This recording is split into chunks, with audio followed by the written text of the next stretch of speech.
ವೇದಿಕೆ ಮೇಲೆ ಆಸೀನರಾಗಿರುವಂತ ಹಿರಿಯ ಪಾರಂಪರಿಕ ವೈದ್ಯರಾದಂಥ ಶ್ರೀ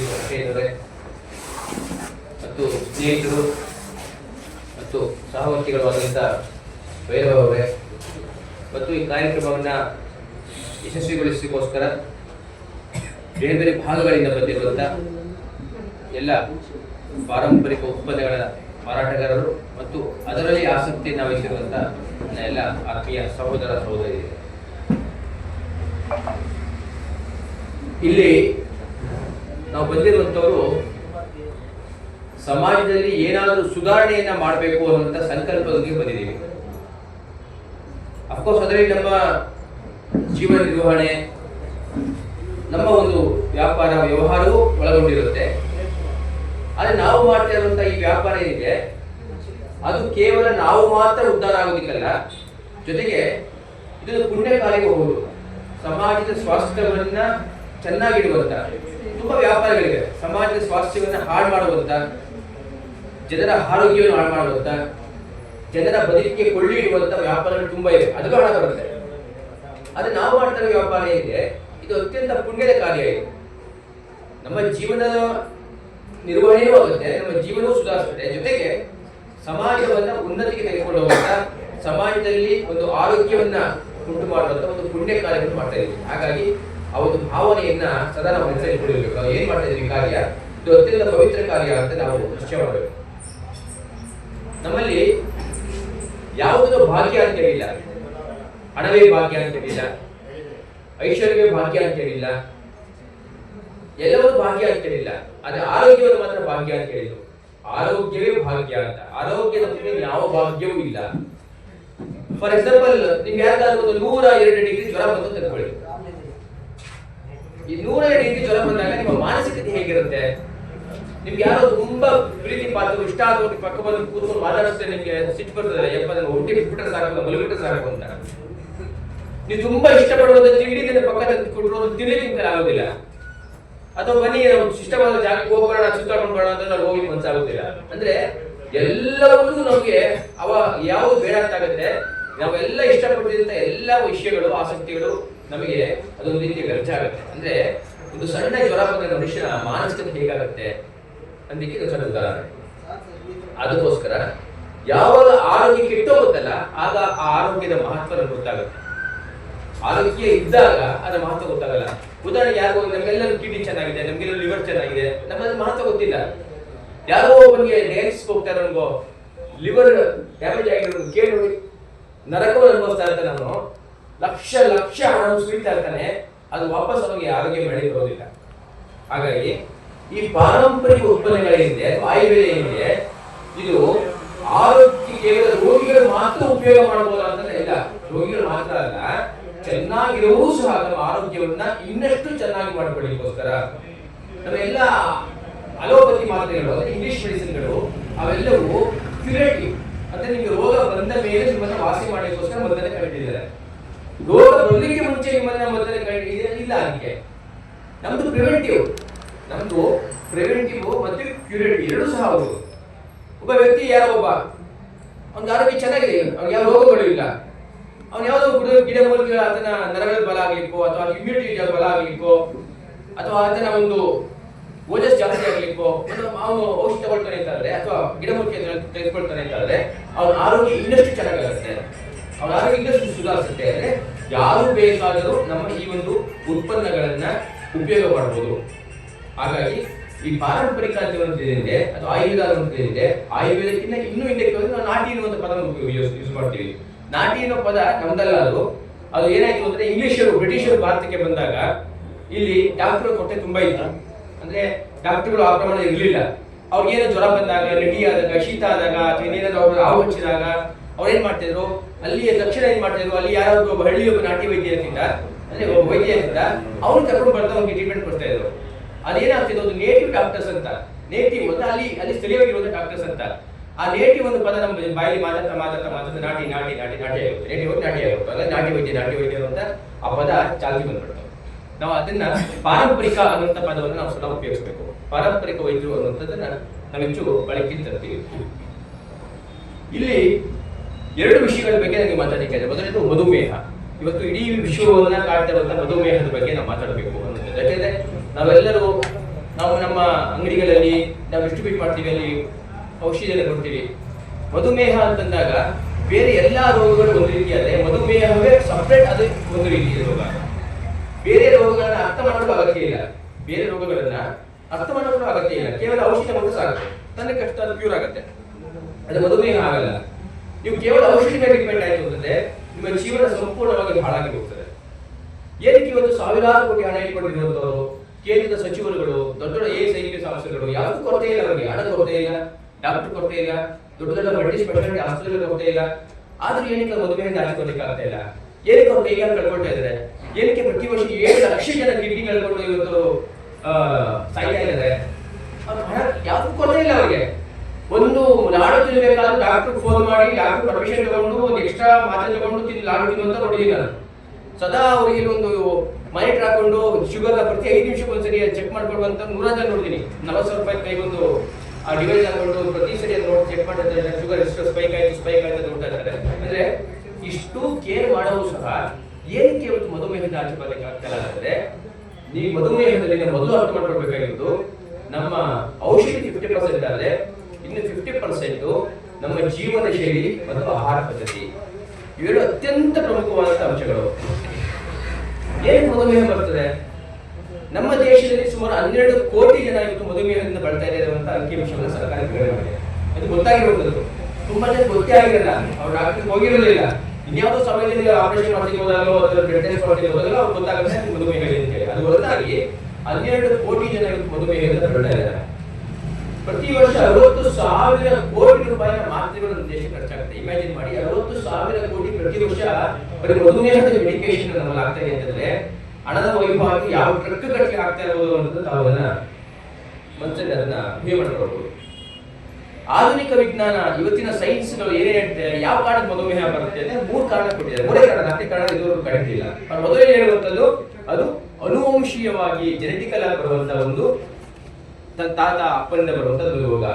ಆತರ ಅಂತಾದ್ರೆ ನಮ್ಮ ತಾತಗೆ ಅಥವಾ ನಮ್ಮ ತಂದೆ ಯಾರು ಒಬ್ರು ಮಧುಮೇಹನೇ ಇರೋದಿಲ್ಲ. ಇವತ್ತು 15-20 ವರ್ಷದಿಂದ ಮಧುಮೇಹ ಬರ್ತದೆ.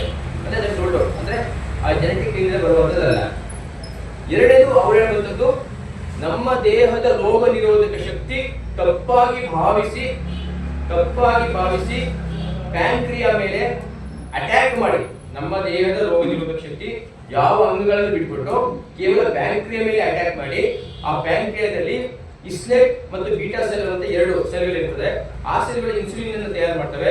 ಅದರ ಮೇಲೆ ದಾಳಿ ಮಾಡಿ ಆದಾಗ ಆ ಇನ್ಸುಲಿನ್ ತನ್ನ ಕಾರ್ಯಕ್ಷಮತೆಯನ್ನು ನಿಲ್ಲಿಸಿಬಿಡ್ತದೆ. ಎರಡನೇದು. ಮೂರನೇದು ಕೊಡುವಂಥದ್ದು ಸ್ಟಿಲ್ ಅನ್ನೋನ್. ಇನ್ನು ಕ್ವಶನ್ ಮಾರ್ಕ್ ಹಾಗೆ ಇಟ್ಟಿದ್ದಾರೆ, ಸ್ಟಿಲ್ ಅನ್ನೋನ್. ಈ 3 ಸುಳ್ಳು, ಈ 3 ತಪ್ಪು. ಮೂಲ ಕಾರಣ ಯಾವುದು? ಮಧುಮೇಹಕ್ಕೆ ಮೂಲ ಕಾರಣ ನಿಮ್ಗೆ ಸ್ಪಷ್ಟವಾಗಿ ಗೊತ್ತಿರಲಿ, ನಮ್ಮಲ್ಲಿ ಅದು ಪಿತ್ತಜನ್ಯ ರೋಗ, ಪಿತ್ತ ವಿಕಾರದಿಂದ ಬರುವಂತ ರೋಗ. ನಮ್ಮಲ್ಲಿ ವಾತ, ಪಿತ್ತ, ಕಫ 3 ಮನುಷ್ಯನ ರೋಗಗಳಿಗೆ. 100 ರೋಗ ಇದೆ, 1000 ರೋಗ ಬರಲಿ, ಎಲ್ಲದಕ್ಕೂ ಬೇಸ್ ಯಾವ್ದಪ್ಪ ಅಂದ್ರೆ ವಾತ, ಪಿತ್ತ ಮತ್ತು ಕಫ. 4 ಯಾವುದೂ ಇಲ್ಲ. ಆಕ್ಸಿಡೆಂಟ್ ಬಿಟ್ಟು ಇನ್ನೆಲ್ಲಾ ರೋಗಗಳು ಬರುವುದು ವಾತ, ಪಿತ್ತ, ಕಫದಿಂದ. ಪಿತ್ತದಲ್ಲೂ 5 ರೀತಿ ಪಿತ್ತ ಇದೆ. ಪಾಚಕ ಪಿತ್ತ ಅಂತ ಹೇಳ್ತೀವಿ, ಸಾಧಕ ಪಿತ್ತ, ರಂಜಕ ಪಿತ್ತ, ಪ್ರಾಚಕ ಪಿತ್ತ ಮತ್ತು ಆಲೋಚಕ ಪಿತ್ತ. ಈ 5 ಪಿತ್ತಗಳಿವೆ. ಆ ರಂಜಕ ಪಿತ್ತ ಅನ್ನುವಂಥದ್ದು ದೇಹದಲ್ಲಿ ವಿಕಾರ ಆದಾಗ ಅದು ಪ್ಯಾಂಕ್ರಿಯಾ ಮೇಲೆ ತನ್ನ ದಾಳಿನ ಮಾಡುತ್ತೆ, ಅದನ್ನ ಮುಚ್ಚುತ್ತೆ. ಆದ್ಮೇಲೆ ಫಾರ್ ಎಕ್ಸಾಂಪಲ್ ಯಾವುದೋ ಒಂದು ಸೆಕ್ರೀಟ್ ಮಾಡುವಂತ ಒಂದು ಗೋಲಿಗೆ ಮಣ್ಣು ಮುಚ್ಚಿದಾಗೆ ಆ ಥರ ಆಗುತ್ತೆ. ಆಗೇನಾಗುತ್ತೆ, ನಿಮಗೆ ಆ ಪ್ಯಾಂಕ್ರಿಯಾ ಕೆಲಸವನ್ನು ನಿಲ್ಲಿಸ್ಬಿಡುತ್ತೆ. ಬರೀ ಅಷ್ಟೇ ಇಲ್ಲ, ದೇಹದಲ್ಲಿ ಗ್ಲ್ಯಾಂಡ್ಸ್ಗಳೇನಿದೆಯಲ್ಲ, ಪೀನಲ್ ಗ್ಲ್ಯಾಂಡ್ ಇರ್ಬೋದು, ಪಿಟ್ಯೂಟರಿ ಗ್ಲ್ಯಾಂಡ್ ಇರ್ಬೋದು, thyroid gland, parathyroid gland, pancreas gland, testis, ovaries, ಇವೆಲ್ಲ ಗ್ಲ್ಯಾಂಡ್ಸ್ಗಳು. ಈ ಗ್ಲ್ಯಾಂಡ್ಸ್ ನಮಗೆ ಎನ್ಸೈಮ್ ಅನ್ನುವಂಥದ್ದು ಬಿಡುಗಡೆ ಆಗುತ್ತೆ. ಅದರಿಂದ ದೇಹದ ಎಲ್ಲ chemical factory, 1 lakh chemical factory ಇದನ್ನ ಪೂರ್ತಿ ನಿರ್ವಹಣೆ ಮಾಡುವಂಥದ್ದು ಈ ಗ್ಲ್ಯಾಂಡ್ಗಳು. ಈ ಗ್ಲ್ಯಾಂಡ್ಗಳಿಂದ ಕಾಲಕಾಲಕ್ಕೆ ಸರಿಯಾಗಿ ಆ ಎಂಜೈಮ್ಸ್ಗಳು ಬಿಡುಗಡೆ ಆಗ್ತಾ ಇರಬೇಕು. ಬಿಡುಗಡೆ ಆದಾಗ ನಮ್ಮ ದೇಹದ ಕೆಮಿಕಲ್ ಫ್ಯಾಕ್ಟರಿ ಕರೆಕ್ಟ್ ಆಗಿರುತ್ತೆ. ನಮ್ಮಲ್ಲಿ ತುಂಬಾ ಒಂದು ಸುಂದರವಾದ ಮಾತು ಹೇಳ್ತಿದ್ರು, ಯಾರ್ಯಾರು ಹುಚ್ಚುಚ್ಚಾಡಿದ್ರೆ, ವಿಕಾರವಾಗಿ ಮಾಡಿದ್ರೆ, ಬಿಹೇವ್ ಮಾಡಿದ್ರೆ, ಹಳ್ಳಿಗಳಲ್ಲಿ ಸಡವಾಗಿ ಮಾತನಾಡ್ತಿದ್ರು, ಇವನ ಪಿತ್ತ ನೆತ್ತಿಗೆ ಇದೆ ಅಂತಿದ್ರು. ಕೇಳಿದಿರಾ? ಎಂತ ಅದ್ಭುತ ಸೈನ್ಸ್, ಇದುವರೆಗೂ ಸೈನ್ಸ್ ಅಂತ ಕಂಡಿದ್ದಕ್ಕೆ ಆಗಿಲ್ಲ. ಯಾವ ಒಬ್ಬ ವ್ಯಕ್ತಿ ಸಡನ್ ಆಗಿ ಏನಕ್ಕೆ ಅವನಿಗೆ ಡಿಪ್ರೆಷನ್ ಹೋಗ್ತಾನೆ, ಏನಕ್ಕೆ ಹುಚ್ಚುಚ್ಚಾಗ್ತಾನೆ, ಸಡನ್ ಆಗಿ ಯಾಕೆ ಹುಚ್ಚು ರೈಸ್ ಆಗುತ್ತೆ, ಯಾವುದು ಇದು ಸೈನ್ಸ್ ಅಲ್ಲಿ ಇದುವರೆಗೂ ಅದಕ್ಕೆ ಅವರು ಡಯಾಗ್ನೋಸ್ ಮಾಡಿಲ್ಲ. ಕೇವಲ ನಮಗೆ ಮೆಂಟಲ್ ಮಾತ್ರ ಬಿಹೇವ್ ಮಾಡಿದಾಗ ನಮ್ಮ ಡ್ರೌಸ್ ಮಾಡ್ಲಿಕ್ಕೆ ಮಂಕ್ ಮಾಡ್ಲಿಕ್ಕೋಸ್ಕರ ಮಾತೆ ಕೊಡ್ತಾರೆ, ನಮ್ಮನ್ನು ಮಂಕ್ ಮಾಡ್ತಾರೆ ಹೊರತು ಯಾವ ಕಾರಣಕ್ಕೋಸ್ಕರ ನಿಮಗೆ ಮಾನಸಿಕ ರೋಗ ಬಂತು, ಹುಚ್ಚಿಡಿಕೊಳ್ಳೋದಕ್ಕೆ ಯಾವುದೇ ಇದಿಲ್ಲ. ಅವತ್ತಿನ ಕಾಲದಲ್ಲಿ ಬರ್ತಿದ್ದಾರೆ. ಯಾರಲ್ಲಿ ಆಲೋಚಕ ಪಿತ್ತ ಅಂತ ಪಿತ್ತ ಇದೆ, ಆ ಪಿತ್ತ ತಲೆಗೆ ಇರಿದಾಗ ಆತನ ಮನೋವಿಕಾರ ಜಾಸ್ತಿ ಆಗುತ್ತೆ. ಆ ಪಿತ್ತ ಕಮ್ಮಿ ಮಾಡಿದ್ರೆ ಆತ ಸರಿ ಹೋಗ್ತಾರೆ. ಹುಚ್ಚು ಬಿಡಿಸೋದು ತುಂಬಾ ಸುಲಭ, ಡಿಪ್ರೆಷನ್ ಆಚರಿಸಲು ತುಂಬಾ ಸುಲಭ. ನಮ್ಮಲ್ಲಿ ಅದು ತುಂಬಾ ಸುಲಭವಾದ ಪರಿಹಾರಗಳಿವೆ. ಜೀವನ ಪೂರ್ತಿ ಮಾತಾಡೋ ಅಗತ್ಯ ಇಲ್ಲ. ಅಂದ್ರೆ ಅವತ್ತೇ ಹೇಳಿದ್ರು ಪಿತ್ತ ನೆತ್ತಿ ಇದೆ ಅಂತೇಳಿ. ಅಂದ್ರೆ ಇವತ್ತು ಎಲ್ಲ ವಿಕಾರಗಳು, ಥೈರಾಯ್ಡ್, ಇವತ್ತು ಮನೆಯಲ್ಲಿ ಥೈರಾಯ್ಡ್, ಹೆಣ್ಮಕ್ಳಿಗೆಲ್ಲ ಥೈರಾಯ್ಡ್. ಇವತ್ತು ತುಂಬಾ ಜನ ಹೆಣ್ಮಕ್ಳಿಗೆ ಬಂಜತನ, ತುಂಬಾ ಜನ ಗಂಡ್ಮಕ್ಳಿಗೆ ಇಂಪಾರ್ಟೆನ್ಸಿ, ನಪುಂಸಕತ್ವ. ಏನು ಬರ್ತಾ ಇದೆಯಲ್ಲ ಅಂದ್ರೆ ನಮ್ಮ ದೇಹದ ಒಂದು ಪಿತ್ತ ವಿಕಾರ ಜಾಸ್ತಿ ಆಗ್ತಾ ಇದೆ. ಪಿತ್ತ ವಿಕಾರ ಎಲ್ಲಿ ಜಾಸ್ತಿ ಆಗುತ್ತೆ, ದೇಹಕ್ಕೆ ಎಲ್ಲಿ ಆ ಪ್ರಮಾಣದಲ್ಲಿ ಬರ್ತಾ ಇದೆ ಅಂತಂದ್ರೆ ತುಂಬಾ ಸರಳ. ನಾವು ಮನೆಯಲ್ಲಿ ಉಪಯೋಗ ಮಾಡ್ತಾ ಇರುವಂತ ಅಡಿಗೆ ಎಣ್ಣೆ, ನಾವು ಮನೆಯಲ್ಲಿ ಅಡಿಗೆ ಎಣ್ಣೆಯನ್ನು ಯಾವುದು ದೂರ ಇಟ್ಟಿವೋ ಅವತ್ತು ನಮ್ಮ ಪಿತ್ತ ವಿಕಾರ ಕಮ್ಮಿ ಆಗ್ತಾ ಹೋಗುತ್ತೆ. ಫಾರ್ ಎಕ್ಸಾಂಪಲ್ 40 ವರ್ಷದ ಹಿಂದೆ ಈ ರಿಫೈಂಡ್ ಆಗಿ ಇರಲಿಲ್ಲ. ರಿಫೈಂಡ್ ಆಗಿ ನಮ್ಮ ದೇಶಕ್ಕೆ ಕರೆಕ್ಟ್ ಇರಲಿಲ್ಲ. ಎಲ್ಲ ಮನೆಯಲ್ಲಿ ಗಾಣಗಡಿ ಯೂಸ್ ಮಾಡ್ತಾ ಇದ್ವಿ, ಅಥವಾ ಮನೆಯಲ್ಲಿ ನಾವು ಎಣ್ಣೆಯನ್ನು ಮಾಡ್ಕೊಳ್ತಾ ಇದ್ವಿ. ಅವತ್ತು ಏನು ಇರಲಿಲ್ಲ, ಈ ಮಟ್ಟದ ಶುಗರ್ ಇರಲಿಲ್ಲ, ಈ ಮಟ್ಟದ ಹಾರ್ಟ್ ಅಟ್ಯಾಕ್ ಇರಲಿಲ್ಲ, ಈ ಮಟ್ಟದ ಬಂಜಿತನ ಇರಲಿಲ್ಲ, ಈ ಮಟ್ಟದ ನಪುಂಸಕತ್ವ ಇರಲಿಲ್ಲ. ಯಾವತ್ತು ನಾವು ಅಡಿಗೆ ಎಣ್ಣೆಯನ್ನ ಗಾಣದಲ್ಲಿ ಪಕ್ಕಕ್ಕಿಟ್ಟು ಈ ಎಣ್ಣೆಯನ್ನು ಯೂಸ್ ಮಾಡಿ ಶುರು ಮಾಡಿದ್ವೋ ಎಲ್ಲ ರೋಗಗಳು ಉಚಿತವಾಗಿ ಶುರುವಾಯಿತು. ನಾವು ಏನಾದರೂ ನಮ್ಮ ಮನೆಯಲ್ಲಿ ಆರೋಗ್ಯ ಸುಧಾರಿಸಬೇಕು ಅಂತಿದ್ರೆ ದಯವಿಟ್ಟು ಮೊದಲು ನಿಮ್ಮ ರಿಫೈಂಡ್ ಆಯಿಲ್ ಪಕ್ಕಕ್ಕಿಟ್ಟು ಗಾಣದ ಎಣ್ಣೆ, ಅದು ಯಾವ ಪ್ರಕಾರ ಆಗ್ಬೋದು, ಕಡಲೆಕಾಯಿ ಎಣ್ಣೆ ಇರ್ಬೋದು, ಕೊಬ್ಬರಿಕಾಯಿ ಎಣ್ಣೆ ಇರ್ಬೋದು, ಹುಚ್ಚೆಣ್ಣೆ ಇರ್ಬೋದು, ಎಳ್ಳೆಣ್ಣೆ ಇರ್ಬೋದು, ಯಾವುದಾದ್ರೂ ಉಪಯೋಗ ಮಾಡಿ. ನಿಮಗೆ ನಮ್ಮ ಮುಂದಿನ ಪೀಳಿಗೆಯನ್ನ ಈ ರೋಗಗಳಿಂದ ಮುಕ್ತಿ ಮಾಡ್ಬೋದು, ನಮ್ಮ ಆರೋಗ್ಯವನ್ನು ನಾವು ಸುಧಾರಿಸ್ಬೋದು. ಇದು ಬೇಸಿಕ್. ಇದು ಮಧುಮೇಹದ ಮೊದಲೇ ಕಾರಣ ಇದು. ಮತ್ತು ಹೊರಗಿನ ತಿಂತ ಜಂಕ್ ಫುಡ್ ಕಾರಣಕ್ಕೋಸ್ಕರನು ಇವತ್ತು ನಮ್ಮಲ್ಲಿ ಪಿತ್ತದ ವಿಕಾರ ಜಾಸ್ತಿ ಆಗುತ್ತೆ. ಈ ಎಲ್ಲ ಸಮಸ್ಯೆಗಳನ್ನು ಎದುರಿಸ್ತಾ ಇದ್ದೀವಿ. ಹಾಗಾದ್ರೆ ಮಧುಮೇಹ ನಮ್ಮ ಜೀವನ ಶೈಲಿ ಹೆಂಗಿರ್ಬೇಕು, ಇದು ಮೊದಲನೇ ಆಹಾರ ಪದ್ಧತಿಯಲ್ಲಿ. ನಮ್ಮ ಜೀವನ ಶೈಲಿ ಹೇಗಿರಬೇಕು, ನಮ್ಮ ಜೀವನ ಶೈಲಿಯನ್ನು ಮೊದಲು ಸಮಗ್ರ ನಾವು ಚೇಂಜ್ ಮಾಡ್ಕೊಳ್ಬೇಕು. ಮೊದಲೇದು, ಒಬ್ಬ ವ್ಯಕ್ತಿ 8 ಗಂಟೆ ನಿದ್ರೆ ಮಾಡಲೇಬೇಕು. ನಿಮ್ಮ ತುಂಬಾ ಜನ ಪೇಷಂಟ್ ಬರ್ತಾರೆ, ನಾನು ತಗೊಳ್ತಾ ಇದ್ದೀನಿ, ಮಾತ್ರೆ ತಗೊಳ್ತಾ ಇದ್ದೀನಿ, ಇದು ಗೋಳಿ ತಗೊಳ್ತಾ ಇದ್ದೀನಿ, ಅದು ಶುಗರ್ ಯಾಕೆ ಸ್ವಲ್ಪ ಕಮ್ಮಿ ಆಗ್ತಾ ಅಂತ ಕೇಳ್ತಾರೆ. ಕೇಳಬೇಕು ನೀವು ಕೂರಿಸ್ಕೊಂಡು, ಎಷ್ಟು ಗಂಟೆ ನಿದ್ರೆ ಮಾಡ್ತಾ ಇದ್ದೀರಿ? ನಾನು ಶುಗರ್ ಅಂತ ಗೊತ್ತಾದ ತಕ್ಷಣ ಏನು ಮಾಡ್ತೀನಿ, ಬೆಳಗ್ಗೆ 4 ಗಂಟೆಗೆ ವಾಕಿಂಗ್ ಶುರು ಮಾಡ್ತೀನಿ. ಹುಮ್ಮಸ್ಸಲ್ಲಿ ಶುಗರ್ ಹೋಗ್ತಿದೆ, ಬೆಳಗ್ಗೆ 4 ಗಂಟೆಗೆ ಒಂದು 10 ಕಿಲೋಮೀಟರ್ ವಾಕ್ ಮಾಡಬೇಕು ಅಂತ ಶುರು ಮಾಡ್ತೀನಿ. ತಪ್ಪದು. ಯಾಕಂದ್ರೆ ಇವತ್ತಿನ ಜೀವನ ಶೈಲಿಯಲ್ಲಿ ನಾವು ಮಲಗೋದೇ 10 ಗಂಟೆ, 11 ಗಂಟೆ, 12 ಗಂಟೆ ಆಗುತ್ತೆ. ಮೊಬೈಲ್ ನೋಡ್ಕೊಂಡು, ಇನ್ನೇನು ಫೇಸ್ಬುಕ್ ನೋಡ್ಕೊಂಡು, ಇನ್ಸ್ಟಾಗ್ರಾಮ್, ವಾಟ್ಸಪ್ ನೋಡ್ಕೊಂಡು 12 ಗಂಟೆ ಆಗುತ್ತದೆ. ನಾವು 4 ಗಂಟೆಗೆ ಇದ್ದಾಗ ನಾನು ಸಮಗ್ರ ನಿದ್ರೆ ಆಗಲ್ಲ. ಶುಗರ್ ಪೇಷಂಟ್ 8 ಗಂಟೆ ನಿದ್ರೆ ಮಾಡಲೇಬೇಕು. ನೀವು 6 ಗಂಟೆಗೆ ನಿದ್ರೆ ಮಾಡಿದ್ರೆ 30-40 ಶುಗರ್ ಇರುತ್ತೆ. ಹಾಗಾಗಿ ನೀವು ಶುಗರ್ ಪೇಷಂಟ್ಗೆ 7 ಗಂಟೆ ಇರುವುದು, ನೀವು ಆ 8 ಗಂಟೆ ನಿದ್ರೆ ಮಾಡಲೇಬೇಕು. ಒಂದು. ಎರಡನೇದು, ನಮ್ಮ ಪುಡಿ ತಗೊಳ್ತಾರೆ.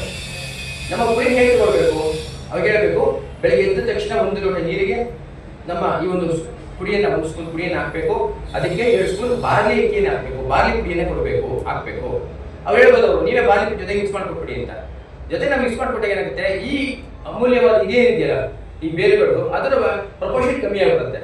ಯಾಕಂದ್ರೆ ಬಾರ್ಲಿ ಎಲ್ಲರಿಗೂ ಸುಲಭವಾಗಿ ಮನೆ ಸಿಗುತ್ತೆ. 40 ರೂಪಾಯಿ ಕೊಟ್ಟರೆ 1 kg ಬಾರ್ಲಿ ಅಕ್ಕಿ ಸಿಗುತ್ತೆ, ಬಿಸಿಲು ಪುಡಿ ಮಾಡಿ ಇಟ್ಕೊಳ್ಬೋದು.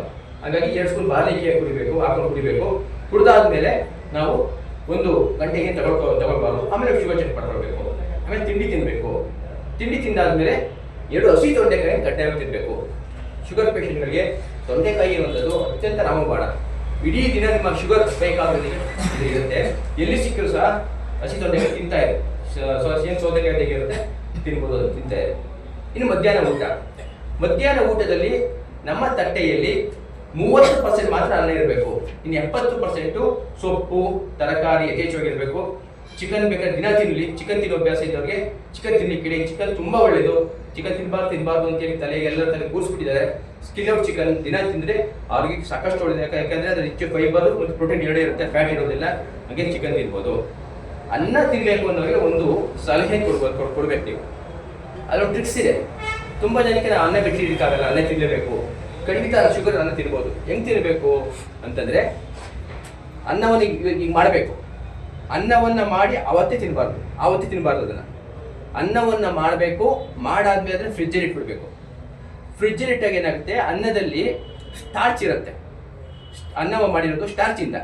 Starch combination of carbohydrates. ಕಾರ್ಬೋಹೈಡ್ರೇಟ್ನ ಎಲ್ಲ ಒಂದು ಸಮೂಹ ಇದೆ, ಅದನ್ನ ಸ್ಟಾರ್ಚ್ ಅಂತ ಕೇಳ್ತೀವಿ. ಅದೇನಾಗುತ್ತೆ, ನೀವು ಅನ್ನವನ್ನು ಕೋಲ್ಡ್ ಇಟ್ಟಾಗುತ್ತೆ, ಆ ಸ್ಟಾರ್ಚ್ ಏನಾಗುತ್ತೆ, ಆ ಸ್ಟಾರ್ಚ್ ಅಲ್ಲಿ ಆ ಕಾರ್ಬೋಹೈಡ್ರೇಟ್ ಅಂತ ಅದು ಬಾಂಡ್ ಆಗುತ್ತೆ, ಬಿಗಡೆ ಮಾಡಲ್ಲ, ಫ್ರೀಜ್ ಆಗ್ಬಿಡುತ್ತೆ. ಫ್ರಿಜ್ಜಲ್ಲಿ ಇಟ್ಟು ಆಮೇಲೆ ಮಧ್ಯಾಹ್ನ ಬೇಕು ತಿನ್ನಿ, ಅದನ್ನ ಮಧ್ಯಾಹ್ನ ಬೇಕು ಬಿಸಿ ಮಾಡ್ಕೊಳ್ತೀನಿ, ಅಡ್ಡಿ ಇಲ್ಲ. ಅನ್ನವನ್ನ ಮಾಡಬೇಕು, ಫ್ರಿಜ್ಜಲ್ಲಿ ಇಡಬೇಕು. ಫ್ರಿಜ್ಜಲ್ಲಿ ಇಟ್ಟಾದ್ಮೇಲೆ ತಿರುಗಿ ಮತ್ತೆ ಬಿಸಿ ಮಾಡ್ಕೊಡ್ತೀನಿ. ಶುಗರ್ ನಿಮಗೆ 1% ರೈಸ್ ಆಗಲ್ಲ. ಈ ಸೂತ್ರವನ್ನ ಯಾರಾದ್ರೂ ಬೇಕಾದ್ರೆ ಶುಗರ್ ಪೇಷಂಟ್ ಯಾರಾದ್ರೂ ಇದ್ರೆ ಇವತ್ತೇ ನೀವು ಮಾಡಿಕೊಂಡು ನೋಡಿ. ಅನ್ನ ಬೇರೆ ಸಣ್ಣದಿಂದ ಶುಗರ್ ಚೆಕ್ ಮಾಡ್ಕೊಳ್ಳಿ. ತಿರ್ಗಿ ಸಂಜೆನೋ ಬೆಳಗ್ಗೆನೋ ಅನ್ನ ಮಾಡಿ ಫ್ರಿಜ್ಜಲ್ಲಿ ಇಡಿ, ಕೋಲ್ಡ್ ಆಗಲಿ. ಇದು ಕೋಲ್ಡ್ ಆಗಿ ತಿರುಗಿ ಮಧ್ಯಾಹ್ನ ಅನ್ನ ಬಿಸಿ ಮಾಡ್ಕೊಡ್ತೀನಿ. ಆಮೇಲೆ ನಿಮ್ಮ ಶುಗರ್ ಚೆಕ್ ಮಾಡಿ, ನಿಮ್ಮ ಶುಗರ್ 1% ಜಾಸ್ತಿ ಆಗಲ್ಲ. ಈ ಒಂದು ಟೆಕ್ನಿಕ್ ಅನ್ನ ಸೂತ್ರವನ್ನ ನೀವು ನಿಮ್ಮ ಪೇಷಂಟ್ಗಳಿಗೆ ಇದನ್ನು ಬಳಸಿ. ಮತ್ತು ಯಾರು ಬೇಕಾದ್ರೆ ಅನ್ನ ತಿನ್ನಕ್ಕಾಗಲಿ, ನಾವು ಅನ್ನ ತಿನ್ನಬೇಕು ಅನ್ನೋದು. ಹಾಗಾಗಿ ಈ ಸೂತ್ರದಿಂದ ಶುಗರ್ ಕಂಪ್ಲೀಟ್ ಅವ್ರಿಗೆ ಒಂದು ಚೂಸ್ ಬೇಕಾಗಲ್ಲ. ಇನ್ನು ಸಂಜೆ ಊಟದ ಬಗ್ಗೆ ತುಂಬಾ ನಾವು ಎಚ್ಚರಿಕೆಯಲ್ಲಿರಬೇಕು. ಶುಗರ್ ಪೇಷಂಟ್ಗಳಿಗೆ ಸಂಜೆ ಊಟ ಅನ್ನೋದು ಅತ್ಯಂತ ನಿರ್ಣಾಯಕ. ನಾವೇನ್ ಮಾಡ್ತೀವಿ, ಯಾರೊಬ್ಬರು ಪೇಷಂಟ್ ಇರ್ತಾರೆ, ರಾತ್ರಿ ಊಟಕ್ಕೆ ರಿಸೆಪ್ಷನ್ಗೆ ಹೋಗಿರ್ತಾರೆ, ಮಗಳ ಮದುವೆಗೋ ಮಗನ ಮದುವೆಗೆ ಹೋಗಿರ್ತಾರೆ. ಆ ಸ್ನೇಹಿತರು ಒಟ್ಟಾಗಿರ್ತಾರೆ, ಊಟಕ್ಕೆ ಕೂರ್ತಾರೆ, ಒಳ್ಳೆ ಜಾಮೂನ್ ಮಾಡಿರ್ತಾರೆ, ತಿನ್ನೋ ಪಕ್ಕದ ತಿನ್ನಿಸ್ತಾರೆ. ಇವ್ರಿಗೆ ಆಸೆ ಆಗ್ತದೆ, ಮನೆಯಲ್ಲಿ ಹೆಂಡತಿ ಮಕ್ಕಳು ಬೈತಾರೆ, ಯಾರು ಇಲ್ಲ, ಎಷ್ಟು ಹಾಕ್ಸ್ಕೊತಾರೆ, 2 ಒಬ್ಬಟ್ಟು ಹೊಡಿತಾರೆ, ಚೆನ್ನಾಗಿ ತಿಂತಾರೆ. 9-10 ಗಂಟೆಗೆ ತಿಂತಾರೆ, ಮಲಗಿಬಿಡ್ತಾರೆ. ಬೆಳಿಗ್ಗೆ ಯಾಕೋ ಕೈ ಕಾಲಾಗಿ ಉರಿ ಬರ್ತದೆ, ನೋವು ಬರ್ತದೆ. ತಕ್ಷಣ ಹೋಗಿ ಚೆಕ್ ಮಾಡ್ತಾರೆ, ಅವ್ರಿಗೆ ಶುಗರ್ 200 ತಕ್ಷಣ ಜಾಗ್ರತೆ ಕೊಡೋದು ಭಯ ಆಗುತ್ತೆ ನಮಗೆ. ಡಾಕ್ಟರ್ ಏನ್ ಮಾಡ್ತಾರೆ, 10 ನಿಮಿಷ ಕೂಡ ನಿಮ್ಮನ್ನು ನೋಡೋದಿಲ್ಲ. 10 ನಿಮಿಷ 2 ನಿಮಿಷ ಕೂಡ ನಿಮ್ಮ ಹತ್ರ ಮಾತಾಡೋದಿಲ್ಲ. ನಾವು ಕನ್ಸಲ್ಟೇಷನ್ ಫೀಸ್ ಅಂತ ಕೊಡೋದು, ಡಾಕ್ಟರ್ ನಮ್ಮನ್ನ ಕನ್ಸಲ್ಟೇಷನ್ ಮಾತಾಡಬೇಕು, ಕೇಳಬೇಕು, ಏನಂತ ಕೇಳಬೇಕು. ಶುಗರ್ ಜಾಸ್ತಿ ಆಗಿ ಡಾಕ್ಟರ್ ಏನ್ ಮಾಡ್ಬೇಕು, ರಾತ್ರಿ ಏನು ಊಟ ಮಾಡಿರ್ತೀವಿ ಅಂತ ಕೇಳಬೇಕು. ರಾತ್ರಿ ಮದುವೆ ಹೋಗಿಲ್ಲ ಸ್ವಾಮಿ, ಮದುವೆ ಊಟ ಮಾಡಿರ್ತದೆ, ಸರಿ, ಯಾಕಂದ್ರೆ ನಿಮ್ಗೆ ಮಾತ್ರೆ ಬೇಕಾಗಿಲ್ಲ, ನಿಮಗೆ ಇದೇ ಮಾತ್ರೆ ಕಂಟಿನ್ಯೂ ಮಾಡಿ ಅಂತ ಹೇಳಬೇಕು. ಇಲ್ಲಿ ಆಗ್ತಾ ಇರುವಂತ ಅತ್ಯಂತ ದೊಡ್ಡ ದೋಖ ಅಥವಾ ಜನರು ತಾವೇ ತಮ್ಮ ಮೇಲೆ ಮಾಡ್ಕೊಳ್ತಾ ಇರುವ ಅನಾಹುತ ಯಾವ್ದಪ್ಪ ಅಂತಂದ್ರೆ, ಅವತ್ತು ರಾತ್ರಿ ಮಾತ್ರ ಶುಗರ್ ಜಾಸ್ತಿ ಆಗಿರುತ್ತೆ. ಇವರೇನ್ ಮಾಡ್ತಾರೆ, ಇಮ್ಮಿಡಿಯೇಟ್ 500 mg 1000 mg ಅವತ್ತಿನ ರಿಸಲ್ಟ್ ಇಟ್ಕೊಂಡು 1000 mg ಬರೀತಾರೆ. ಅವತ್ತು ಮತ್ತೆ ಜಾಸ್ತಿ ಆಗಿತ್ತು ಅವ್ನಿಗೆ ಮದುವೆ ಊಟ ಮಾಡಿದ್ಕೆ. ನಮ್ಮ ಜನಕ್ಕೆ ನಾನು ಮದುವೆ ಊಟ ಮಾಡಿದ್ದೀನಿ, ಲೇಟ್ ಆಗಿ ಮಲಗಿದ್ದೀನಿ, ಅದು ಶುಗರ್ ಚೆಕ್ ಮಾಡಿಸ್ಬಾರ್ದು, ಇವತ್ತು ಚೆಕ್ ಮಾಡಿಸಿ ಡಾಕ್ಟರ್ ಹೋಗ್ಬಾರ್ದು, ಕಾಮನ್ ಸೆನ್ಸ್ ಇಲ್ಲ ಅವ್ರಿಗೆ. ಆ ಬೈಕ್ ಟ್ರ್ಯಾಕ್ ಬಿದ್ದಿರ್ತಾರೆ ಅವ್ರೇನ್ ಮಾಡ್ತಾರೆ, ಅವತ್ತಿನ ಶುಗರ್ ಲೆವೆಲ್ಗೋಸ್ಕರ ಇಡೀ ಜೀವಮಾನ ಆದ 1,000 ಲೆವೆಲ್ ಮಾಡ್ತಾರೆ. ನೋಡಿದ್ರೆ ಕಿಡ್ನಿ ಮೇಲೆ ಲೋಡ್ ಬೀಳುತ್ತೆ, ಕಿಡ್ನಿ ನೆಫ್ರಾನ್ಸ್ ಎಲ್ಲ ಕಂಪ್ಲೀಟ್ ಎಲ್ಲ ಹಾಳಾಗ್ಬಿಡುತ್ತೆ, ಕಿಡ್ನಿ ಕಳ್ಕೊಳ್ತಾರೆ. ಶುಗರ್ ಕಾರಣಕ್ಕೋಸ್ಕರ ಯಾರಿಗೂ ಕಿಡ್ನಿ ಹೋಗಲ್ಲ, ಬದುಕೊಳ್ಳಿ. ಶುಗರ್ನ ಕಾರಣಕ್ಕೋಸ್ಕರ ಯಾರಿಗೂ ಕಿಡ್ನಿ ಹೋಗಲ್ಲ. ಕಿಡ್ನಿ ಹೋಗುವಂಥದ್ದು ಮಾತ್ರೆ ಓವರ್ಲೋಡ್ ಇಂದ. ಕ್ಲಿನಿಕಲ್ ಟ್ರಯಲ್ ಅಂತ ಹೇಳ್ತಾರೆ. ಯಾರೇ ಒಬ್ಬ ವ್ಯಕ್ತಿ ಮಾತ್ರೆಯನ್ನ ಸಮಾಜಕ್ಕೆ ಇಡಬೇಕು ಅಂತಂದ್ರೆ, ಸೊಸೈಟಿಗೆ ಇಡಬೇಕು ಅಂದ್ರೆ ಕ್ಲಿನಿಕಲ್ ಟ್ರಯಲ್ ಅಂತ ಇದೆ. ಆ ಕ್ಲಿನಿಕಲ್ ಟ್ರಯಲ್ಗೆ 6 ತಿಂಗಳು ಟೈಮ್ ಇರುತ್ತೆ.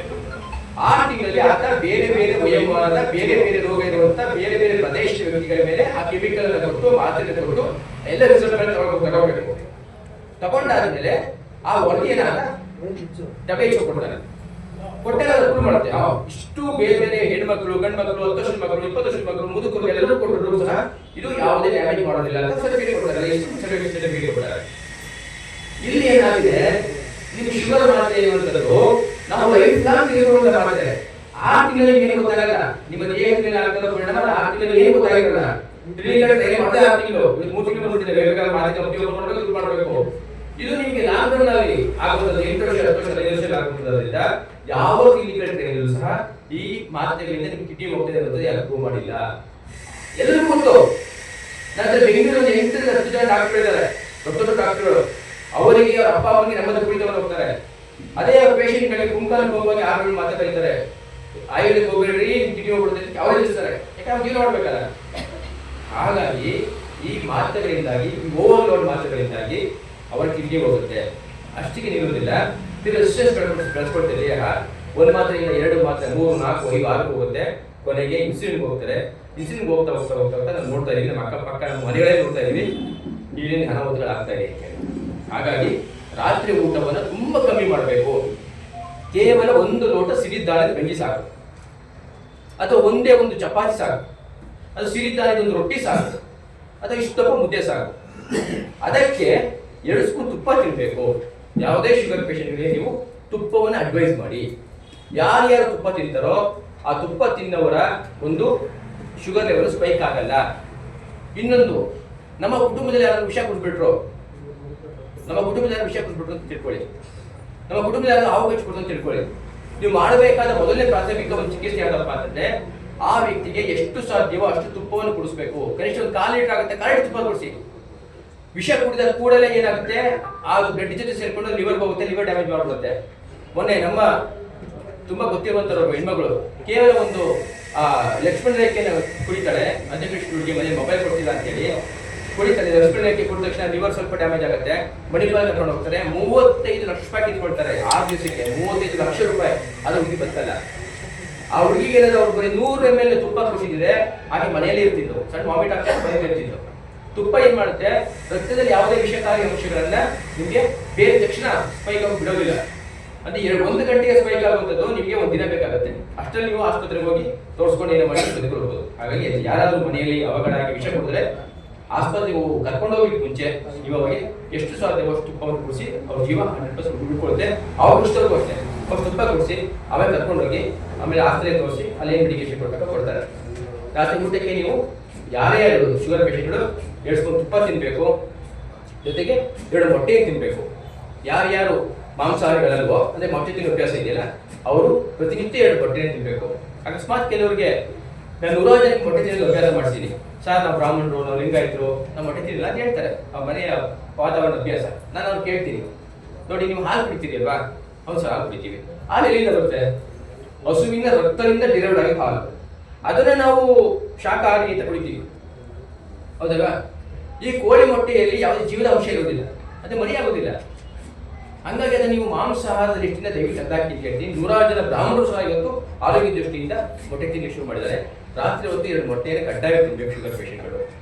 ಸಾಧ್ಯವಾದರೆ ವಾರಕ್ಕೆ 1 ಸತಿ 2 ಸತಿ ಆದರೂ ಅವರು ತೆಂಗಿನಕಾಯಿ ಹಾಲಲ್ಲ, ಸಾಧ್ಯವಾದರೆ ಚಿಕ್ಕ ತೆಂಗಿನಕಾಯಿ 1 ತೆಂಗಿನಕಾಯಿ, ಅದು ದೊಡ್ಡ ತೆಂಗಿನಕಾಯಿ 1 ತೆಂಗಿನಕಾಯಿನ ರುಬ್ಬಿಟ್ಟು ಹಾಲನ್ನು ಕುಡಿಬೇಕು. ತಾಯಿಯ ಎದೆ ಹಾಲಿಗೆ ಸಮಾನ ಅದು ತೆಂಗಿನಕಾಯಿ ಹಾಲು. ಅದನ್ನು ಕುಡಿದ ಅಭ್ಯಾಸ ಮಾಡ್ಕೊಳ್ಳಿ. ರಾತ್ರಿ ಊಟ ಆದಮೇಲೆ ಊಟಕ್ಕೂ ಮಲಗೋದಕ್ಕೂ 2 ಗಂಟೆ ಅಂತರ ಇರಬೇಕು. ರಾತ್ರಿ ಊಟಕ್ಕೂ ಮಲಗೋದಕ್ಕೂ 2 ಗಂಟೆ ಅಂತರ ಇರಬೇಕು. ಮಲಗೋದಕ್ಕೆ ಮುಂಚೆ 1 ಲೋಟ ನೀರಿಗೆ 1 ಸ್ಪೂನ್ ಪುಡಿ ಹಾಕೊಳ್ಬೇಕು, 1/4 ಚಮಚ ಅರಿಶಿನ, 1/4 ಚಮಚ ಮೆಂತ್ಯ ಹಾಕಿ ಕುಡಿಬೇಕು. ಕುಡಿದಾದ್ಮೇಲೆ ಕನಿಷ್ಠ 500 ಹೆಜ್ಜೆ ವಾಕಿಂಗ್ ಮಾಡಬೇಕು. ಇದನ್ನು ಕಡ್ಡಾಯ ಮಾಡಬೇಕು, ವಾಕಿಂಗ್ ಕಡ್ಡಾಯ ಮಾಡಬೇಕು. ಇಷ್ಟು ಮಾಡಿದರೆ ಆತನ ಒಂದು ಶುಗರ್ ಲೆವೆಲು ಕಂಪ್ಲೀಟ್ ನಾರ್ಮಲ್ ಇರುತ್ತೆ. ಆತನಿಗೆ ಗೊತ್ತಾಗುತ್ತೆ, ನನ್ನ ದೇಹ ಮೊದಲೇ ಆಗಿತ್ತು, ಹೀಗಾಗಿದೆ, ಎಷ್ಟು ಎನರ್ಜೆಟಿಕ್ ಆಗಿದ್ದೀನಿ ನಾನು. ಆತನಿಗೆ ಕಾಂಪ್ಲಿಕೇಶನ್ಸ್ ಇರ್ತಿತ್ತು, ರಾತ್ರಿ ಪದೇ ಮೂತ್ರ ಹೋಗೋದಿರ್ಬೋದು, ಅಶ್ವೇ ಆಗೋದಿರ್ಬೋದು, ಬಾಯಾರಿಕೆ ಆಗೋದಿರ್ಬೋದು, ಕೈಕಾಲು ಉರಿ ಇರ್ಬೋದು, ಇದೆಲ್ಲವೂ ಸಹ ನಿಂತೋಗ್ಬಿಡುತ್ತೆ. ಮತ್ತು ಇನ್ನೊಂದು ಅವ್ರಿಗೆ ಸರಳ ವ್ಯಾಯಾಮ. ಈಗ ನಾವು ಇಂಜಿನಿಯರ್ ಎತ್ಕೊಳ್ಳಿ, ನಮ್ಮ MD ಎತ್ತಬೇಕು, ಬೆರಳು ಮೇಲೆ ಎತ್ಕೊಳ್ಬೇಕು, 3 MD ಎತ್ತಬೇಕು, ಬೆರಳು ಮೇಲೆ ಎತ್ಕೊಳ್ಬೇಕು. ಈ ವ್ಯಾಯಾಮವನ್ನು ಬೆಳಗ್ಗೆ 4-5 ನಿಮಿಷ, ಸಂಜೆ 4-5 ನಿಮಿಷ ಮಾಡಲಿಕ್ಕೆ ಹೇಳಿ. ಅದು ತುಂಬಾ ತುಂಬಾ ಪರಿಣಾಮಕಾರಿಯಾದ ವ್ಯಾಯಾಮ. ಶುಗರ್ಗೂ ಆಗುತ್ತೆ ಮತ್ತು ವೆರಿಕೋಸ್ ವೇನ್ಸ್ ಯಾರಿಗೆ ಸಮಸ್ಯೆ ಇದ್ರೆ ಆ ವೆರಿಕೋಸ್ ವೇನ್ಸ್ ಅವರು ಸಹ ಪ್ರಾರಂಭಿಕ ಹಂತದಲ್ಲಿ ಕಂಪ್ಲೀಟ್ ಬ್ಲಡ್ ಸರ್ಕ್ಯುಲೇಷನ್ ಸುಲಭ ಆಗುತ್ತೆ. ಯಾರಾದ್ರೂ ಬೇಕಾದ್ರೆ ನಾನು ಅಲ್ಲೇ ಬೇಕಾದ್ರೆ ನೀವು ಚಾಲೆಂಜ್ ಮಾಡಿ, ಒಬ್ಬರು ನಿಲ್ಸ್ಕೊಳ್ಳಿ, ಅಲ್ಲಿ ಶುಗರ್ ಚೆಕ್ ಮಾಡಿ, ಅವ್ರಿಗೆ ಅಲ್ಲಿ ಒಂದು 5 ನಿಮಿಷ ಅವ್ರಿಗೆ MD ಎತ್ತೋದು, ಬೆಡ್ ಮೇಲೆ ನಿಂತ್ಕೊಳ್ಳೋದು, ಇದನ್ನ ಅಭ್ಯಾಸ ಮಾಡಿಸಿ 5 ನಿಮಿಷ. ತಿರ್ಗಾ ಶುಗರ್ ಚೆಕ್ ಮಾಡಿಸಿ 30 ಯೂನಿಟ್ಸ್ ಕಮ್ಮಿ ಆಗೋಗುತ್ತೆ. 30 ಯೂನಿಟ್ಸ್ ಅಲ್ಲೇ ಕಮ್ಮಿ ಆಗುತ್ತೆ ಅವ್ರಿಗೆ. ಈಗ ಫಾರ್ ಎಕ್ಸಾಂಪಲ್ ನನಗೆ ಫೋನ್ ಬಂತು, ನಾನು ಫೋನಲ್ಲಿ ಸುಮ್ಮನೆ ಮಾತಾಡ್ತೀನಿ ನಿಂತಿರ್ತೀನಿ, ಅಥವಾ ಹೇಳ್ಬೇಕು ಅವ್ರಿಗೆ ಫೋನ್ ಒಂದು ಕಿಟಕಿ ಕೈ ಇಟ್ಕೊಳ್ಳಿ, ಅಭ್ಯಾಸ ಮಾಡಿ 4-5 ನಿಮಿಷ ಮಾಡಿ. ಸುಮ್ಮನೆ ಕೈಯಾರ ಜೊತೆ ನಾಟಿ ಬಿಡ್ತಾ ಇರ್ತೀವಿ, ಕೂತಲ್ಲೇ ಕಾಲಿ ಸಿಗ್ತಾರೆ, MD ಇರ್ತಾರೆ. ಇಂಥ ಸರಳ ವ್ಯಾಯಾಮಗಳ ಟಿಪ್ಸ್ ಅನ್ನು ಕೊಡ್ಬೇಕು ನಾವು. ಅದೇನ್ ಮಾಡುತ್ತೆ ಅವ್ರಿಗೆ ತುಂಬಾ ಸುಲಭವಾದ, ಎಲ್ಲರೂ ಮಾಡಬಹುದಾದ, ಈಗ ಹೇಳಿದ ಜೀವನ ಶೈಲಿ ಎಲ್ಲರೂ ಮಾಡಬಹುದಾದಂಥದ್ದು. ಇದರ ವಿಶೇಷ ಏನಿಲ್ಲ. ಯಾರಿಗೂ ಜೀವನ ಶೈಲಿ ಬದಲು ಮಾಡ್ಕೊಳ್ಬೇಕು ಅಂತಷ್ಟು ತಲೆ ಏನು ನೋಡ್ತಾ ಇರುತ್ತೆ, ಏನಪ್ಪ ನನಗೇನಾದ್ರು ತುಂಬಾ ಏನಾದ್ರು ಶಿಕ್ಷೆ ಆಗ್ತಾರ ಅಂತ. ಅವಾಗ ತುಪ್ಪ ತಿಂತ ಇದೀವಿ, ಮೊಟ್ಟೆ ತಿಂತ ಇದೀವಿ, ಚಿಕನ್ ತಿಂತ ಇದೀವಿ, ತೆಂಗಿನಕಾಯಿಗೆ ಹಾಲು ತಿಂತ ಇದೀವಿ, ಎಲ್ಲ ಮೃಷ್ಟಾನ್ನ ಭೋಜನಗಳೇ. ಬಿಡಿ ಅಂತ ಯಾವ್ದು ಹೇಳ್ತಾ ಇಲ್ಲ ಅವ್ರಿಗೆ, ನಾವು ತಿನ್ನಿತಾ ಇದೀವಿ, ಎಲ್ಲ ತಿಂತೀರ ಅದು ತಿನ್ನಿ, ಈ ಥರ ತಿನ್ನಿ ಅಷ್ಟೇ. ಎಲ್ಲ ತಿಂತೀನಿ. ದಿನಕ್ಕೆ ಒಂದಾದ್ರೂ ಲಿಂಬೆಹಣ್ಣು ಯೂಸ್ ಮಾಡ್ಲಿಕ್ಕೆ ಹೇಳಿ. ಲಿಂಬೆಹಣ್ಣು ಇಲ್ಲ ಅಂತಂದ್ರೆ ಮೂಸುಂಬಿ ಇಲ್ಲ ಅಂತಂದ್ರೆ ಸೀಬೆಹಣ್ಣು ಇಲ್ಲ ಅಂದ್ರೆ ಕಿತ್ತಳೆ ಹಣ್ಣು. ಈ 4ರಲ್ಲಿ ಯಾವುದಾದ್ರೂ ಒಂದನ್ನ ಪ್ರತಿನಿತ್ಯ ಅವರು ಉಪಯೋಗ ಮಾಡಬೇಕು. ಇಷ್ಟು ಮಾಡಿದ್ರೆ ಶುಗರ್ ಲೆವೆಲ್ ಕಂಪ್ಲೀಟ್ ನಾರ್ಮಲ್ ಆಗುತ್ತೆ. ಕೆಲವರಿಗೆ ಟೆನ್ಷನ್ ಜಾಸ್ತಿ ಆಗುತ್ತೆ. ಈಗ ನೋಡಿರ್ಬೋದು, ಟೆನ್ಷನ್ ಅಂದ ತಕ್ಷಣ ಕೆಲವು ಶುಗರ್ ಜಾಸ್ತಿ ಆಗುತ್ತೆ. ಏನಕ್ಕಾಗುತ್ತೆ? ಫಾರ್ ಎಕ್ಸಾಂಪಲ್ ಯಾರೋ ಒಬ್ಬ ವ್ಯಕ್ತಿ ಈಗ ಒಂದು ನಾಳೆ ಆಪರೇಷನ್ ಮಾಡಬೇಕು ಅಂತ ಅನ್ಕೊಳ್ಳಿ. ಯಾರಿಗೆ ಆಪರೇಷನ್ ಅಂದ ತಕ್ಷಣ ಅವ್ರಿಗೆ ಏನಾಗುತ್ತೆ, ಅವ್ರಿಗೆ ಆತಂಕ ಜಾಸ್ತಿ ಆಗುತ್ತೆ, ಟೆನ್ಷನ್ ಜಾಸ್ತಿ ಆಗುತ್ತೆ. ಟೆನ್ಷನ್ ಜಾಸ್ತಿ ಆಯಿತು ಅಂದ ತಕ್ಷಣ ಶುಗರು ಯಾವುದೇ ಕಾರಣಕ್ಕೂ ನಾರ್ಮಲ್ ಬರೋದಿಲ್ಲ. ಏನಕ್ಕೆ ಇದು ಸಿಂಪಲ್, ಇದು ಯಾರು ಟೆನ್ಷನ್ಗೆ ಶುಗರ್ ಬರುತ್ತೋ ಅದು ಶುಗರ್ ಅಲ್ಲ, ಅವ್ರಿಗೆ ಶುಗರ್ ಸಮಸ್ಯೆ ಇಲ್ಲ ಅವ್ರಿಗೆ. ತಿಳ್ಕೊಳ್ಳಿ, ನಾವು ಒಂದು ಸೈನ್ಸ್ ಅರ್ಥ ಮಾಡ್ಕೊಳ್ಬೇಕು. ನಮ್ಮ ಬ್ರೈನ್ ಅಲ್ಲಿ 80,000 ಕೋಟಿ ಸೆಲ್ಸ್ಗಳಿವೆ, ನ್ಯೂರಾನ್ಸ್ ಅಂತ ಹೇಳ್ತೀವಿ. 80,000 ಕೋಟಿ neurons. Brain is made up of 80,000 crores neurons. ಅದು ಆ ನ್ಯೂರಾನ್ಸ್, ಪ್ರತಿಯೊಂದು ನ್ಯೂರಾನ್ಸ್ ಸಹ ಸಿಗ್ನಲ್ಸ್ ಕಳಿಸುತ್ತೆ ಅಂದ್ರೆ ಎಲೆಕ್ಟ್ರಿಕ್ ಇದನ್ನ ಫೀಲ್ಡ್ ಎಲೆಕ್ಟ್ರಿಕ್ ಸಿಗ್ನಲ್ಸ್ ಅನ್ನ ದೇಹ ಕಳಿಸುತ್ತೆ. ಅಂದ್ರೆ ಎಷ್ಟು ಸ್ಪೀಡ್ ಇರ್ತದೆ. ಫಾರ್ ಎಕ್ಸಾಂಪಲ್, ನನ್ನ ಕಾಲಿಗೆ ಮುಳ್ಳು ಚುಚ್ಚಿತು, ಕಾಲಿಗೆ ಮುಳ್ಳು ಚುಚ್ಚಿದ ತಕ್ಷಣ ಅಲ್ಲಿ ನನಗೆ ಸೆನ್ಸೇಷನ್, ಅಲ್ಲಿ ಸಿಗ್ನಲ್ ಹೋಗುತ್ತೆ ಬ್ರೈನ್ಗೆ, ನಿನ್ ಕಾಲಿಗೆ ಮುಳ್ಳು ಚುಚ್ಚಿದೆ ಅಂತ. ಆ ಏನಾಗುತ್ತೆ, ಬ್ರೈನ್ ಕಣ್ಗೆ ಹೇಳ್ತೆ ನೋಡೋಲ್ಲ ನೀವು ಅಂತ, ಕಣ್ಣು ನೋಡುತ್ತೆ ತಕ್ಷಣ ಇನ್ನೂ ಸಿಗ್ನಲ್ ಕೈ ಹೇಳ್ತೆ ಕೈ ಕಿತ್ತಾಕು ಅಂತ. ಅಂದ್ರೆ ಫ್ರಾಕ್ಷನ್ ಆಫ್ ಸೆಕೆಂಡ್ ಇಷ್ಟು ಸ್ಪೀಡ್ ನಡೆಯುತ್ತೆ. ಮುಳ್ಳು ಚುಚ್ಚಿದ ತಕ್ಷಣ ಅಕಸ್ಮಾತ್ ನೋಡಿ ಕಾಲಿಗೆ ರಕ್ತ ಸಂಚಾರ ಇದೆ ಅವ್ರಿಗೆ, ಮುಳ್ಳು ಚುಚ್ಚೋದು ಗೊತ್ತಾಗಲ್ಲ. ಯಾಕಂದ್ರೆ ಸೆನ್ಸರ್ ಕೆಲಸ ಮಾಡ್ತಾರೆ, ಸೆನ್ಸರ್ ಎಲ್ಲ ಹೋಗ್ಬಿಡುತ್ತೆ, ಸೆನ್ಸರ್ ಕೆಲಸ ಮಾಡ್ತಾರಲ್ಲ. ಆ ಬ್ರೈನ್ ಏನಿದೆ, ಬ್ರೈನ್ ಅಲ್ಲಿ 80,000 ಕೋಟಿ ನ್ಯೂರಾನ್ಸ್ ಏನಿದೆ ಅವೆಲ್ಲವೂ ಮಾಡಿರುವಂಥದ್ದು ಅದು ಕೊಲೆಸ್ಟ್ರಾಲ್ ಇದೆ. ಕೊಲೆಸ್ಟ್ರಾಲ್ ಮುದ್ದೆ ಬೇರೆ, ದೇಹದ ಮಾಂಸಖಂಡಗಳು ಬೇರೆ, ಬ್ರೈನಿನ ಮಾಂಸಖಂಡ ಬೇರೆ. ಅದು ಮುದ್ದೆ, ಅದು ಕೊಲೆಸ್ಟ್ರಾಲ್ ಮುದ್ದೆ. ಅದು ಅಲ್ಲೇನಾಗುತ್ತೆ ನಿಮಗೆ, ಅದು ಕೆಲಸ ಮಾಡಬೇಕಾದ್ರೆ ಆಕ್ಸಿಜನ್ ಮತ್ತೆ ಗ್ಲೂಕೋಸ್ ಬೇಕು. ಬ್ರೈನ್ ಕೆಲಸ ಮಾಡಿದ್ರೆ ಆಕ್ಸಿಜನ್ ಮತ್ತೆ ಗ್ಲೂಕೋಸ್ ಅನ್ನ. ಇಲ್ಲಿ ದೇಹದಲ್ಲಿ ಏನಾಗುತ್ತೆ, ನಮ್ಮ ಹೆಚ್ಚುವರಿ ಗ್ಲೂಕೋಸು ಲಿವರ್ ಅಲ್ಲಿ ಗ್ಲೈಕೋಜನ್ ಆಗಿ ಕನ್ವರ್ಟ್ ಆಗಿರುತ್ತೆ. ನಮ್ಮ ದೇಹದಲ್ಲಿ ಹೆಚ್ಚುವರಿ ಗ್ಲೂಕೋಸ್ ಉತ್ಪತ್ತಿ ಆಗಿರೋದನ್ನ ಭಗವಂತ ಹೆಂಗ್ ಮಾಡಿದ್ರೆ ಸ್ಟೋರೇಜ್ ಅಂತಂದ್ರೆ ನಮ್ಮ ಲಿವರ್ ಅಲ್ಲಿ ಗ್ಲೈಕೋಜನ್ ಆಗಿ ಸ್ಟೋರ್ ಮಾಡಿ ಇಟ್ಟಿರುತ್ತೆ. ನಾವು ಯಾವಾಗಲೂ ಉಪವಾಸ ಮಾಡಿದ್ವಿ, ಊಟ ಸಿಕ್ಕಿಲ್ಲ, ನಮಗೆ ಊಟ ಸಿಕ್ಕಿಲ್ಲ ಅಂದ ತಕ್ಷಣ ಕೈಕಾಲು ಸುಸ್ತಾಗ ಶುರು ಆಗುತ್ತೆ. ಅದು ಬ್ರೈನ್ ಮೆಸೇಜ್ ಹೋಗುತ್ತೆ, ನಿಮಗೆ ಬ್ಲಡ್ ಅಲ್ಲಿ ಗ್ಲೂಕೋಸ್ ಕಮ್ಮಿ ಆಗಿದೆ, ನೀವು ಲಿವರ್ ಇಂದ ಸ್ವಲ್ಪ ಗ್ಲೂಕೋಸ್ ಅನ್ನ ಬಿಡು ಅಂತ ಮೆಸೇಜ್ ಹೋಗುತ್ತೆ. ತಕ್ಷಣ ಲಿವರ್ ಏನ್ ಮಾಡುತ್ತೆ, ಸ್ಟೋರ್ಡ್ ಗ್ಲೈಕೋಜನ್ ಅನ್ನ ಗ್ಲೂಕೋಸ್ ಆಗಿ ನಮ್ಮ ರಕ್ತಕ್ಕೆ ಕಳಿಸ್ಕೊಡುತ್ತೆ. ಆಗ ನಮಗೆ ಸುಸ್ತು ಕಮ್ಮಿ ಆಗುತ್ತೆ, ಕೈಕಾಲು ನಡುಗೋದು, ಬೆವರೋದು, ಸುಸ್ತು ಕಮ್ಮಿ ಆಗುತ್ತೆ. ಇಲ್ಲೇನಾಗುತ್ತೆ, ನಮ್ಮ ಬ್ರೈನ್ ಜಾಸ್ತಿ ಕೆಲಸ ಮಾಡಿದಾಗ, ಟೆನ್ಷನ್ ಆದಾಗ ಅಥವಾ ಓವರ್ ನಮಗೆ ತುಂಬಾ ಕೆಲಸ ಕೊಟ್ಟಾಗ ಬ್ರೈನ್ ಏನಾಗುತ್ತೆ, ಬ್ರೈನ್ ಇಂದ ಲಿವರ್ ಮೆಸೇಜ್ ಹೋಗುತ್ತೆ, ಬ್ರೈನ್ ತುಂಬಾ ಕೆಲಸ ಮಾಡ್ತಾ ಇದೀನಿ, ನನಗೆ ಊಟ ಜಾಸ್ತಿ ಬೇಕು, ನೀನು ಗ್ಲೂಕೋಸ್ ಜಾಸ್ತಿ ಬಿಡು ಅಂತ. ಆಗ ಲಿವರ್ ಇಂದ ಏನ್ ಮಾಡುತ್ತೆ, ಹೆಚ್ಚುವರಿ ಗ್ಲೂಕೋಸ್ ಅನ್ನ ಚೆಕ್ ಅಂತ ನನಗೆ ರಕ್ತ ಬಿಡುತ್ತೆ. ಆಗ ನಾನು ರಕ್ತ ಚೆಕ್ ಮಾಡಿದಾಗ ನಮ್ಗೆ ಏನಾಗುತ್ತೆ, ಗ್ಲೂಕೋಸ್ ಜಾಸ್ತಿ ಕಾಣಿಸುತ್ತೆ. ಅದು ಶುಗರ್ ಅಲ್ಲ, ಡಯಾಬಿಟಿಕ್ ಅಲ್ಲ. ಆ ಕಾರಣಕ್ಕೋಸ್ಕರ ಇನ್ಸುಲಿನ್ ತಗೊಂಡ್ರೆ, ಆ ಕಾರಣಕ್ಕೋಸ್ಕರ ಮಾತ್ರ ಜಾಸ್ತಿ ಮಾಡ್ಕೊಂಡ್ರೆ ನಮ್ಮ ಜೀವನವನ್ನ ನಾವೇ ಕೈಯಾಗ ಹಾಳು ಮಾಡ್ಕೊಂಡ್ಬಿಡ್ತೀವಿ. ನಮ್ಮಲ್ಲಿ ಏನಕ್ಕೆ ಉಪವಾಸ ಮಾಡಿ ಅಂತ ಹೇಳಿದ್ರು ಅಂತಂದ್ರೆ, ಸುಮ್ಮನೆ ಉಪವಾಸ ಮಾಡಿ ಅಂತ ಹೇಳಿಲ್ಲ, ಏಕಾದಶಿ ಉಪವಾಸ ಮಾಡಿ ಯಾಕೆ ಹೇಳಿದ್ರು? ದೇವರ ಸೇವೆ ಇಲ್ಲ ಅಂತಂದ್ರೆ ಮಾಡಲಾಗುತ್ತಲ್ಲ, ದೇವ್ರ ಭಯ ವಸ್ತು ಹೇಳಿದ್ರು, ನೀವು ದೇವರ ವಸ್ತು ಉಪವಾಸ ಮಾಡೋದು ಅಂತ. ಏನಕ್ಕೆ? ನೀವು ಉಪವಾಸ ಮಾಡಿದಾಗ ಹೆಚ್ಚುವರಿ ಗ್ಲೈಕೋಜನ್ ಏನಿದೆ ಗ್ಲೂಕೋಸ್ ಇದರಲ್ಲಿ ಲಿವರ್ ಅಲ್ಲಿ, ಅದು ಗ್ಲೂಕೋಸ್ ಕಾರ್ಯಾಗತ್ತೆ. ನೀವು ಬಿಡ್ತಲೇ ಇಲ್ಲ, ಉಪವಾಸ ಮಾಡ್ತಾ ಇಲ್ಲ. ಡಾಕ್ಟರ್ 3 ದಿನ ಇವ್ರಿಗೆ 5 ತಿಂಗಳು ಅಂತ ಶುರು ಮಾಡಿದ್ರು. ಯಾರಿಗೆ? ಶುಗರ್ ಪೇಷಂಟ್ಗಳಿಗೆ ಇನ್ನು 5 ತಿಂಗಳ ಶುರು ಮಾಡಿದ್ರು. ಅಲ್ಲಿ ಹೆಚ್ಚುವರಿ ಏನಾಗುತ್ತೆ, ಗ್ಲೂಕೋಸ್ ಗ್ಲೈಕೋಜನ್ ಲಿವರ್ ಅಲ್ಲಿ ಅದು ಲೇಯರ್ ಆಗ್ತಾ ಇರುತ್ತೆ. ಅದು ಕೆಪಾಸಿಟಿ ಎಷ್ಟಿದೆ ಅಷ್ಟು ಮಾತ್ರ ಸ್ಟೋರ್ ಮಾಡ್ಕೊಳ್ಳುತ್ತೆ. ಕೆಪಾಸಿಟಿ ಫಾರ್ ಎಕ್ಸಾಂಪಲ್ ಒಂದು ಬ್ಯಾಟರಿನಲ್ಲಿ ಎಷ್ಟು ಕೆಪಾಸಿಟಿ ಇದೆ ಅಷ್ಟು ಮಾತ್ರ ಸ್ಟೋರ್ ಮಾಡ್ಕೊಳ್ಳೋದು. ಇಲ್ಲಿ ನಿಮ್ಗೆ ಸ್ಟೋರ್ ಮಾಡೋಕೆ ಜಾಗವೇ ಇಲ್ಲ, ಯಾಕಂದ್ರೆ ಗ್ಲೂಕೋಸ್ ತುಂಬೋಗಿದೆ ಇದರಲ್ಲಿ ಗ್ಲೈಕೋಜನ್ ಆಗಿ ಲಿವರ್ ತುಂಬೋಗಿದೆ, ಖಾಲಿ ಮಾಡ್ತಾರೆ ನಾವು. ಆಗ ತಿರುಗಿ ವಾಪಸ್ ಅಲ್ಲಿ ಹೋಗಲ್ಲ. ಅದಕ್ಕೋಸ್ಕರ ಉಪವಾಸ ಮಾಡಿದಾಗ ಏನಾಗುತ್ತೆ, ಲಿವರ್ ಇರುವಂತ ಹೆಚ್ಚುವರಿ ಗ್ಲೂಕೋಸ್ ಖಾಲಿ ಆಗ್ತಾ ಇರುತ್ತೆ. ತಿರ್ಗಾ ಇಲ್ಲಿ ರಕ್ತ ಜಾಸ್ತಿ ಆದಾಗ ವಾಪಸ್ ಅಲ್ಲಿ ಕೂತ್ಕೊಳ್ಳೋ ಜಾಗ ಇರುತ್ತೆ. ಅದಕ್ಕೋಸ್ಕರ ನಮ್ಮಲ್ಲಿ ವಾರಕ್ಕೆ 1 ಉಪವಾಸ ಮಾಡಬೇಕು. ಇವತ್ತು ಮಾಡರ್ನ್ ಸೈನ್ಸ್, ಇವತ್ತು ಅಮೆರಿಕದ ದೊಡ್ಡ ಯೂನಿವರ್ಸಿಟಿನ ಡಾಕ್ಟರ್ಗಳು ಹೇಳ್ತಾ ಇದ್ದಾರೆ, ಉಪವಾಸ ಅನ್ನುವಂಥದ್ದು ಮನುಷ್ಯನ ಆರೋಗ್ಯಕ್ಕೆ ಅತ್ಯಂತ ಒಂದು ಅವಶ್ಯಕವಾದಂತ ಒಂದು ಇದು. ಕ್ಯಾನ್ಸರ್ ಇರ್ಬೋದು ಅಥವಾ ಲಿವರ್ ಕ್ಲೀನ್ಸಿಂಗ್ ಇರ್ಬೋದು ಅಥವಾ ಬೇರೆ ಎಲ್ಲ ಡಯಾಬಿಟಿಕ್ ಇರ್ಬೋದು, ಉಪವಾಸ ಮಾಡಬೇಕು ಅಂತದನ್ನ ನಾವು ಅಂಧಕಾಲ ಹೇಳ್ತಿದ್ವಿ. ಇವತ್ತಿನ ಆಧುನಿಕ ಡಾಕ್ಟರ್ ಅದನ್ನ ಎಂಡೋರ್ಸ್ ಮಾಡ್ತಿದ್ದಾರೆ, ಅಂದ್ರೆ ಅದನ್ನ ಪ್ರಮಾಣೀಕರಣ ಮಾಡಬೇಕು ಅಂತ ಹೇಳಿ. ಹಾಗಾಗಿ ಕನಿಷ್ಠ ತಿಂಗಳಿಗೆ ಒಂದ್ಸತಿ ಅದನ್ನು ಒಂದೊಂದು ಉಪವಾಸ ಮಾಡಲಿಕ್ಕೆ ಅವ್ರಿಗೆ ನಾವು ಹೇಳಬೇಕು. ಇಷ್ಟನ್ನ ಮಾಡಿದ್ರೆ ಅವರು ಏನಾಗುತ್ತೆ, ಅವರು ಮಾನಸಿಕ ಸ್ಥಿತಿ ಚೆನ್ನಾಗಿರುತ್ತೆ. 8 ಗಂಟೆ ನಿದ್ರೆ ಮಾಡ್ಲಿಕ್ಕೆ ಹೇಳ್ತೀವಿ, ಸಾಧ್ಯವಾದಷ್ಟು ದೀರ್ಘ ಒಂದು ಉಸಿರಾಟ ಮಾಡ್ಲಿಕ್ಕೆ ಹೇಳಿ. ದೀರ್ಘ ಉಸಿರಾಟ ಮಾಡಿದಾಗ ನಮ್ಮ ಬ್ರೈನಿನ ಕೀಲಿಕೆ ಏನಪ್ಪ ಇದೆ ಅಂತಂದ್ರೆ ನಮ್ಮ ಉಸಿರಾಡ್ತಾನಿದೆ. ಈಗ ಭಯ ಆದಾಗ ತುಂಬಾ ಉಸಿರಾಡ್ತೀವಿ, ಆಂಗ್ಸೈಟಿ ಆದಾಗ ಉಸಿರಾಡ್ತೀವಿ, ಆತಂಕ ಆದಾಗ ಉಸಿರಾಡ್ತೀವಿ, ಅಥವಾ ಏನಾದ್ರು ಈ ಥರ ಎಲ್ಲ ಉಸಿರಾಟ ಯಾವಾಗ ಶಾಂತ ಆಗುತ್ತೋ ನಮ್ಮ ಆಲೋಚನೆ ಶಾಂತ ಆಗುತ್ತೆ, ಮೈಂಡ್ ತುಂಬಾ ಕಾಮ್ ಆಗಿರುತ್ತೆ. ಆಗ ಶುಗರ್ ಲೆವೆಲ್ ತುಂಬಾ ಒಂದು ನಾರ್ಮಲ್ ಬರುತ್ತೆ. ಹೀಗೆ ನಮ್ಮ ಜೀವನ ಶೈಲಿ, ನಮ್ಮ ಆಹಾರ ಪದ್ಧತಿ ಮತ್ತು ಈ ಮಾತ್ರೆ ಅದೇ ನಮ್ಮ ಮೆಡಿಸಿನ್ಗಳು, ಪೌಡರ್ಗಳು, ಇದರ ಮುಖಾಂತರ ನಾವು ಮಧುಮೇಹವನ್ನು 100% ಕಂಪ್ಲೀಟ್ ನಿಯಂತ್ರಣಕ್ಕೆ ತರಬಹುದು. ಅದರ ಎಲ್ಲ ಅಡ್ಡ ಪರಿಣಾಮಗಳಿಂದ ನಾವು ಅವರನ್ನು ಬಚಾವ್ ಮಾಡಬಹುದು. ಈ ಪುಡಿಗಳಲ್ಲಿ ನಾವು ಕೇವಲ ಮಧುಮೇಹ ಮಾತ್ರ ಅಲ್ಲ, ಲಿವರ್ ಮತ್ತು ಕಿಡ್ನಿಯನ್ನ ಅದರ ಆರೋಗ್ಯದ ಮೇಲೂ ಪರಿಣಾಮ ಬೀರುವಂತ, ಯಾಕೆಂದ್ರೆ ಈಗಾಗಲೇ ಮಾತ್ರೆ ತಗೊಂಡು ಕಿಡ್ನಿ ಲೋಡ್ ಬಿದ್ದಿರುತ್ತೆ, ಲಿವರ್ ಡ್ಯಾಮೇಜ್ ಆಗಿರುತ್ತೆ, ಅದನ್ನು ಸಹ ಸರಿ ಮಾಡುವಂತ ಎಲ್ಲ ಔಷಧಿಗಳನ್ನ ಅದರಲ್ಲಿ ಇರುತ್ತೆ. ಅವಾಗ ನಾವು ಚಾರ್ಜ್ ಮಾಡಿ ಹೇಳ್ಬೋದು, ನೀವು ಬೇಕಿದ್ರೆ ಈಗ ನಿಮ್ಮ ಲಿವರ್ ಮತ್ತು ಕಿಡ್ನಿಯ ಒಂದು ಟೆಸ್ಟ್ ಮಾಡಿಸ್ಕೊಳ್ಳಿ, ಆಫ್ಟರ್ 3 ತಿಂಗಳಾದ್ಮೇಲೆ 3 ಮಂತ್ಸ್ ಆದ್ಮೇಲೆ ವಾಪಸ್ ನೀವು ಚೆಕ್ ಮಾಡಿಸ್ಕೊಳ್ಳಿ, ಅದರಲ್ಲಿ ನಿಮಗೆ ಎಷ್ಟು ವ್ಯತ್ಯಾಸ ಗೊತ್ತಾಗುತ್ತೆ ಅಂತ. ಅವ್ರ ದೇಹದಲ್ಲೇ ಗೊತ್ತಾಗುತ್ತೆ. ನಾವು ಎಲ್ಲಿ ವ್ಯಕ್ತಿಗಳು ಹಾಳಾಯ್ತಾ ಇರೋದು ಅಂತಂದ್ರೆ ಈ ಟೆಸ್ಟ್ಗಳಿಂದ, ಈ ಮಾಪಕಗಳಿಂದ. ಶುಗರ್ ಫಸ್ಟ್ ಬಂದಾಗ 180 FPS 180 ಇತ್ತು, 180 ಮಾತ್ರ ಶುಗರ್ ಅಂತಿತ್ತು. ಇವತ್ತು 110 ತಿನ್ನಿಸಿದ್ದಾರೆ. ಏನಕ್ಕೆ? ನಿಮ್ಗೆ ಹೆಚ್ಚು ನಿಮಗೆ ಮಾತು ತಿನ್ನಿಸ್ಬೇಕು. ಅವರು ಒಬ್ಬ ಪೇಷಂಟ್ ಇದ್ದಾಗಲೇ ಸಾಯುವವರೆಗೆ ಅದನ್ನ ಒಬ್ಬ ಪೇಷಂಟ್ ನನಗೆ ಹಣ ಕೊಡುವಂತ ಒಂದು ಒಳ್ಳೆ ATM ಬ್ಯಾಂಕ್ ಇದ್ದಾಗ ಅದ. ಹಂಗಾಗಿ 180 110 ತಂದಿದ್ದಾರೆ. ಮತ್ತು ಎಲ್ಲರಿಗೂ ಒಂದೇ ಮಾಪಕ ಅಲ್ಲ. ಫಾರ್ ಎಕ್ಸಾಂಪಲ್, ನನಗೆ 1 ಚಪಾತಿ ಸಾಕು, ಇವಾಗ 2 ಚಪಾತಿ ಬೇಕು, ಇಲ್ಲ 10 ಚಪಾತಿ ಬೇಕು ಅಂದ್ರೆ ಅಷ್ಟೇ ಕೆಲಸ ಮಾಡ್ತೀವಿ. ಅದು ಒಬ್ಬ 1 ಚಪಾತಿ ಸಾಕು, 10 ಚಪಾತಿ ಸಾಕು ಅಂದ್ರೆ ಒಬ್ಬೊಬ್ಬರ ದೇಹದ ರಚನೆಯು ಬೇರೆ ರೀತಿ ಇರುತ್ತೆ, ಒಬ್ಬೊಬ್ಬರ ದೇಹದ ತಾಕತ್ತು ಒಂದು ರೀತಿ ಇರುತ್ತೆ. ಎಲ್ಲರಿಗೂ 100 ಅಲ್ಲ, ಎಲ್ಲರಿಗೂ 100 ಅಲ್ಲ. ನನಗೆ ಇಬ್ರು ಕಿಡ್ನಿ ಪೇಷಂಟ್ ಇದ್ದಾರೆ, ಆಶ್ಚರ್ಯ ಆಗುತ್ತೆ. ಒಬ್ಬರು ಚನ್ನಪಟ್ಟಣದವರು ಒಬ್ಬ ಅಜ್ಜಿ, ಇನ್ನೊಬ್ಬ ಬೆಂಗಳೂರಿನ ಪರಪ್ಪನಗರದಲ್ಲಿ ಕನ್ವಿಕ್ಷನ್ ಆಗಿರೋದೊಬ್ಬ ಮರ್ಡರ್ ರೌಡಿ ಕನ್ವಿಕ್ಷನ್ ಆಗಿದೆ, ಅವನಿದ್ದಾರೆ. ಅವರಿಬ್ಬರ ರೆಗ್ಯುಲರ್ ಪೇಷಂಟ್ಗಳು ಇದಕ್ಕೆ ಕಿಡ್ನಿ ಕ್ರಿಯೇಟಿನ್ಗೆ. ಅವರಿಗೆ 9.5 ಇದೆ. ಯಾವುದು? Creatine level.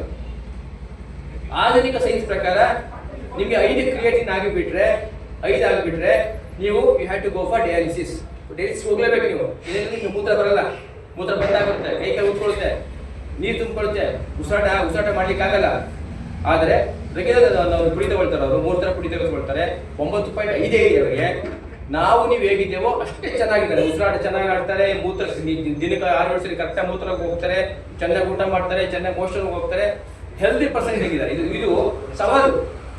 ಡಾಕ್ಟರ್ ಏನ್ ಮಾಡ್ತಾರೆ, ನಮ್ಗೆ ಮುಂಚೆ ಚೆನ್ನಾಗಿ ಹೋಗ್ತಾ ಇರೋ ಸಹ ಈಗ ವೈಲ್ ದಾಟಿದ್ಯಾ, ಹೋಗು ನೀನು ಇದಕ್ಕೆ ಡಯಾಲಿಸಿಸ್ ಮಾಡಿಸು ಅಂತ ಹೇಳ್ತಾರೆ. ಅಂದ್ರೆ ನಾವು ನಮ್ಮ ಆ ರೆಕಾರ್ಡ್ಗಳನ್ನು ನೋಡಿಕೊಂಡು ಮೆಡಿಕೇಶನ್ ಮಾಡೋದು ಫಸ್ಟ್ ನಿಲ್ಲಿಸಬೇಕು. ನನ್ನ ದೇಹ ಹೇಳಬೇಕು, ನನ್ನ ದೇಹ ಸಿಂಪ್ಟಮ್ ತೋರಿಸ್ಬೇಕು, ನನ್ನ ದೇಹದ ಆಗ್ತಾರ ಅಂತ ಹೇಳ್ಬೇಕು. ಅವಾಗ ಮಾತ್ರ ನಾವು ಆ ಮೆಡಿಕೇಶನ್ ಹೋಗ್ಬೇಕು. ಇವತ್ತು ಕೇವಲ ರಿಪೋರ್ಟ್ಸ್ ನೋಡಿಕೊಂಡು ರಿಪೋರ್ಟ್ ಓರಿಯೆಂಟೆಡ್ ಆಗಿ ನಾವು ಯಾವುದೇ ಕಾರಣಕ್ಕೂ ಹೋಗಬಾರ್ದು. ಇಂತಹ ಜಾಗೃತಿಗಳ ಜನರನ್ನು ಮಾಡಿದ ಆದಲ್ಲಿ ತುಂಬಾ ಜನ ಜೀವನವನ್ನು ಉಳಿಸ್ಕೊಳ್ತಾರೆ. ಇವತ್ತು ಮತ್ತೆ ತುಂಬಾ ಜನ ಪೇಷಂಟ್ ಬರ್ತಾರೆ, ಡಾಕ್ಟರ್ಗಳನ್ನ ನಂಬಿ ನಂಬಿ ನಂಬಿ ಫಸ್ಟ್ 1 ಬೆಡ್ ತೆಗೆದ್ರು ಸರ್, ಆಮೇಲೆ 5 ಬೆಡ್ ತೆಗೆದ್ರು, ಪಾದ ತೆಗೆದ್ರು, 1 ಕಾಲು ತೆಗೆದ್ರು, ಇನ್ಸ್ಟಾಲ್ಮೆಂಟ್ ತೆಗಿತಾರೆ. 1 ಲಕ್ಷ ಒಂದು ಪಾದ ಬರ್ತಾರೆ, ಬೆರಳ ಕೈಲಿಕ್ಕೆ ಬಿಡ್ಬೋದು, ಹಂಗಾಗಿರುತ್ತೆ. ಬೆರಳನ್ನ ಈಗ ನೆನ್ಬಿಟ್ಟು ಕೈಲಿಕ್ಕೆ ಬಿಡ್ಬೋದು, ಅದು ತೆಗಿಲಿಕ್ಕೆ 2 ಲಕ್ಷ ರೂಪಾಯಿ, ಮಂಡಿ ತೆಗಿಲಿಕ್ಕೆ 6 ಲಕ್ಷ ರೂಪಾಯಿ. ಆಮೇಲೆ ತಿರುಗಿ ಈಗ ಬಲ್ಗಾಲ್ಗೂ ಬರ್ತಾರೆ, ಅವಾಗ ನಮ್ಮತ್ತ ಬರ್ತಾರೆ. ಅವರು ನಂಬಿ ನಂಬಿ ಹೋಯ್ತು, ಸರ್ ದುಡ್ಡು ಹೋಯ್ತು, ಜೀವನ ಹೋಯ್ತು, ಈಗ ನಾವು ನಿಮ್ಮದ ಆಯುರ್ವೇದಿಕ್ ಬರ್ತೀವಿ ನಮ್ಮದ ಆಗ ಬರ್ತಾರೆ, 2 ಕಾಲ ತೆಗಿಬೇಕು ಅಂದಾಗ. ಅಂದ್ರೆ ಇಂತಹ ಭಯವನ್ನ ಇವತ್ತು ಹುಟ್ಟಿಸ್ತಾ ಇದ್ದಾರೆ.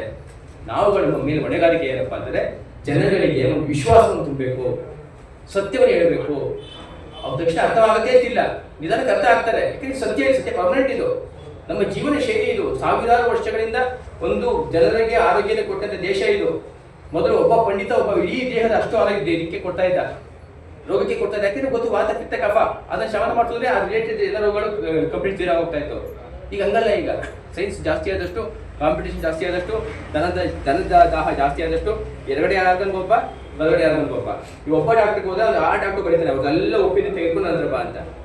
ಅಂದ್ರೆ ನಿಮ್ಮನ್ನ ಕಂಪ್ಲೀಟ್ ಹಣ ಕಿತ್ಕೊಂಡು ರಸ್ತೆ ಬಿಡ್ಲಿಕ್ಕೆ ಏನು ವ್ಯವಸ್ಥೆ ಮಾಡಬೇಕು ಎಲ್ಲ ವ್ಯವಸ್ಥೆಗಳು ಆಗ್ತಾ ಇದೆ. ಅದರ ಬಗ್ಗೆ ಜನಗಳು ಗೊತ್ತುಬೋದು. ಹೇಗಪ್ಪ ಇದು ಜನಗಳಿಗೆ ಅತ್ಯಂತ ಆತಂಕ ಯಾಕಪ್ಪ ನಮ್ಮ ದೇಶದಲ್ಲಿ ನನಗೆ ವಯಸ್ಸಾದ ರೋಗ ಬಂದರೆ ನಾನು ಏನು, ನನಗೆ ವಯಸ್ಸಾದ ರೋಗ ಬಂದರೆ ನಾನು ಯಾರು ನೋಡ್ಕೊಳ್ತಾರೆ, ನನಗೆ ವಯಸ್ಸಾದ ರೋಗ ಬಂದರೆ ನಾನು ಹೆಂಗೆ ಬೇರೆ ಮಾಡಲಿ, ಈ ಆತಂಕ ಅವ್ರನ್ನ ಪ್ರತಿನಿತ್ಯ ಕಾಡ್ತಾ ಇದೆ. ಅದಕ್ಕೆ ಈ ರೀತಿ ಸುಲಭ ಮನೆಮದ್ದುಗಳ ಮುಖಾಂತರ ನಾವು ದಯವಿಟ್ಟು ಮಾಡಿ ಕೊಡ್ತೀವಿ ಎಲ್ಲರಿಗೂ. ಸುಲಭ ಮನೆಮದ್ದುಗಳಿಂದ ಹೇಗೆ ನಮ್ಮ ವಾತ ಪಿತ್ತ ಕಫ ಸರಿ ಮಾಡ್ಕೊಳ್ಬೋದು, ತಲೆನೋವಿನ ಸರಿ ಮಾಡ್ಕೊಳ್ಬೋದು, ಹೊಟ್ಟೆ ನೋವಿನ ಸರಿ ಮಾಡ್ಕೊಳ್ಬೋದು, ಅಥವಾ ಥೈರಾಯ್ಡ್ ಸರಿ ಮಾಡ್ಕೊಳ್ಬೋದು. ಸಣ್ಣ ಸಣ್ಣ ಮನೆಯಿಂದ ಅಡುಗೆ ಮನೆಯೇ ನಮ್ಮ ಇದು ಮೆಡಿಕಲ್ ಸ್ಟೋರ್, ಅಡುಗೆ ಮನೆಯೇ ನಮ್ಮ ಒಂದು ಆಸ್ಪತ್ರೆ. ಇನ್ನೆಲ್ಲೋ ಹೋಗ್ಬೇಕು, ಹುಡುಕೊಂಡು ಹೋಗ್ಬೇಕಾಗಿಲ್ಲ. ಅದನ್ನ ಹೇಗೆ ತೆಗೆದುಕೊಳ್ಬೇಕು ಅನ್ನೋಂಥ ಒಂದು ಆ ಒಂದು ಮಾರ್ಗ ಗೊತ್ತಿರಬೇಕು. ಅದರ ಬಗ್ಗೆ ನಂಬಿಕೆ ಇರಬೇಕು. ಅಂತ ನಂಬಿಕೆಯನ್ನ ಸಮಾಜದಲ್ಲಿ ಹುಟ್ಟಿಸುವಂತ ಒಂದು ಕಾರ್ಯವನ್ನು ಮಾಡ್ತಾ ಇದ್ದಾರೆ. ಖಂಡಿತ ನಾನು ಬರ್ಕೊಡ್ತೀನಿ, ಬರೆದಿಟ್ಕೊಳ್ಳಿ, ದಿನಾಂಕ ಬಂದಿದ್ದೇನೆ. ಇನ್ನೊಂದು 18-10 ವರ್ಷಗಳಲ್ಲಿ ಆಸ್ಪತ್ರೆಗಳ ಮುಚ್ಚುಸ್ತಿ ಬರ್ತವೆ. ಆಸ್ಪತ್ರೆಗಳು ಏನಿವತ್ತು ಥಿಯೇಟರ್ಗಳು ಬೀದಿಗೆ ಇರ್ತಾ ಇದ್ದಾವೆ, ಥಿಯೇಟರ್ ಕ್ಲೋಸ್ ಆಗ್ತಾ ಇದೆ. ಬೆಳೆದಿನ ನಿಮ್ಮ ಊರಲ್ಲಿ ಎಷ್ಟು ಥಿಯೇಟರ್ ಎಷ್ಟು ನೀವೇ ಮಂಡ್ಯದಲ್ಲಿ 9 ಥಿಯೇಟರ್ ಇತ್ತು, ಈಗ 2 ಥಿಯೇಟರ್, 3 ಥಿಯೇಟರ್ ಪಿಕ್ಚರ್ ತೋರಿಸ್ತಾರೆ. ಸ್ವಲ್ಪ ದಿನ ಅದು ಮುಚ್ಚೋಗ್ತಾರೆ. ಒಂದು ATM ಇತ್ತು, ಈಗ ATM ಮುಚ್ಚೋಗ್ತಾ ಇದೆ. ನಿಮಗೆ ಏನು ನಾಯಿ ಕೊಳೆಗಳ ರೀತಿ ಆಸ್ಪತ್ರೆಗಳಿಗೆ ಇವತ್ತು ಬೀದಿ ಆಗ್ತಾ ಇದೆ. ಆಸ್ಪತ್ರೆಗಳು ಪೇಷಂಟ್ಗಳಿದೆ, ಕೊನೆ ದಿನಗಳಲ್ಲಿ ಎಲ್ಲೋ 1-2 ದೊಡ್ಡ ಆಸ್ಪತ್ರೆ ಕೊಡ್ತಾ ಇತ್ತು. ಈ ಮಟ್ಟದ ಆಸ್ಪತ್ರೆಗಳು ಮುಚ್ಚೋಗ್ತವೆ. ಜನ ವಾಪಸ್ಸು ಇವತ್ತು ಬ್ಯಾಕ್ ಟು ಬೇಸಿಕ್, ವಾಪಸ್ ನಮ್ಮ ಮರಳಿ ಪ್ರಕೃತಿಗಳಿಗೆ ಬರ್ತಾರೆ. ಅದಕ್ಕೆ ನಾವು ತಯಾರಾಗಿರ್ಬೇಕು. ನಾವು ಅಷ್ಟೇ ಪಾರಂಪರಿಕ ವೈದ್ಯರು ಅಂದರೆ ಯಾರೋ ಏನು ಗೊತ್ತಿದೆ ಇರುವ ಒಬ್ಬ ಅಜ್ಞಾನಿ ಆ ಥರ ಇರಬಾರ್ದು. ನಾವು ಇವತ್ತಿನ ಮಾಡರ್ನ್ ಇದಕ್ಕೆ ಯಾವ ಸವಾಲಿಗೆ ನಾವು ತರ್ಕೊಳ್ಬೇಕು, ಅಧ್ಯಯನ ಮಾಡಬೇಕು, ರಿಸರ್ಚ್ ಮಾಡಬೇಕು. ನಾವು ಅವ್ರದೇ ಭಾಷೆಯಲ್ಲಿ ಮಾತಾಡಬೇಕು. ಆಗ ಜನಗಳಿಗೆ ನಮ್ಮ ಮೇಲೆ ನಂಬಿಕೆ ಬರುತ್ತೆ. ಆಗ ನಾವು ಜನಗಳಿಗೆ ಉತ್ತಮ ರೀತಿಯ ಒಂದು ಆರೋಗ್ಯವನ್ನು ಕೊಡ್ಬೋದು, ನಮ್ಮ ಜೀವನ ಶೈಲಿ ನಾವು ಬದಲಾಯಿಸ್ಕೊಳ್ಬೋದು, ನಮ್ಮ ಆರ್ಥಿಕ ಬದಲಾಯಿಸ್ಕೊಳ್ಬೋದು. ಇಷ್ಟು ಮದುವೆಗೆ ಸಂಬಂಧಪಟ್ಟಾಗೆ ಅದಕ್ಕೆ ಸಂಬಂಧಪಟ್ಟಾಗೆ ಕ್ವಶನ್ಸ್ ಕೇಳಿದ್ರೆ ನೆಕ್ಸ್ಟ್ ನಮ್ಮ ಟ್ಯೂಬ್ ಬಗ್ಗೆ ಮಾತಾಡ್ಬಿಡ್ತೀನಿ.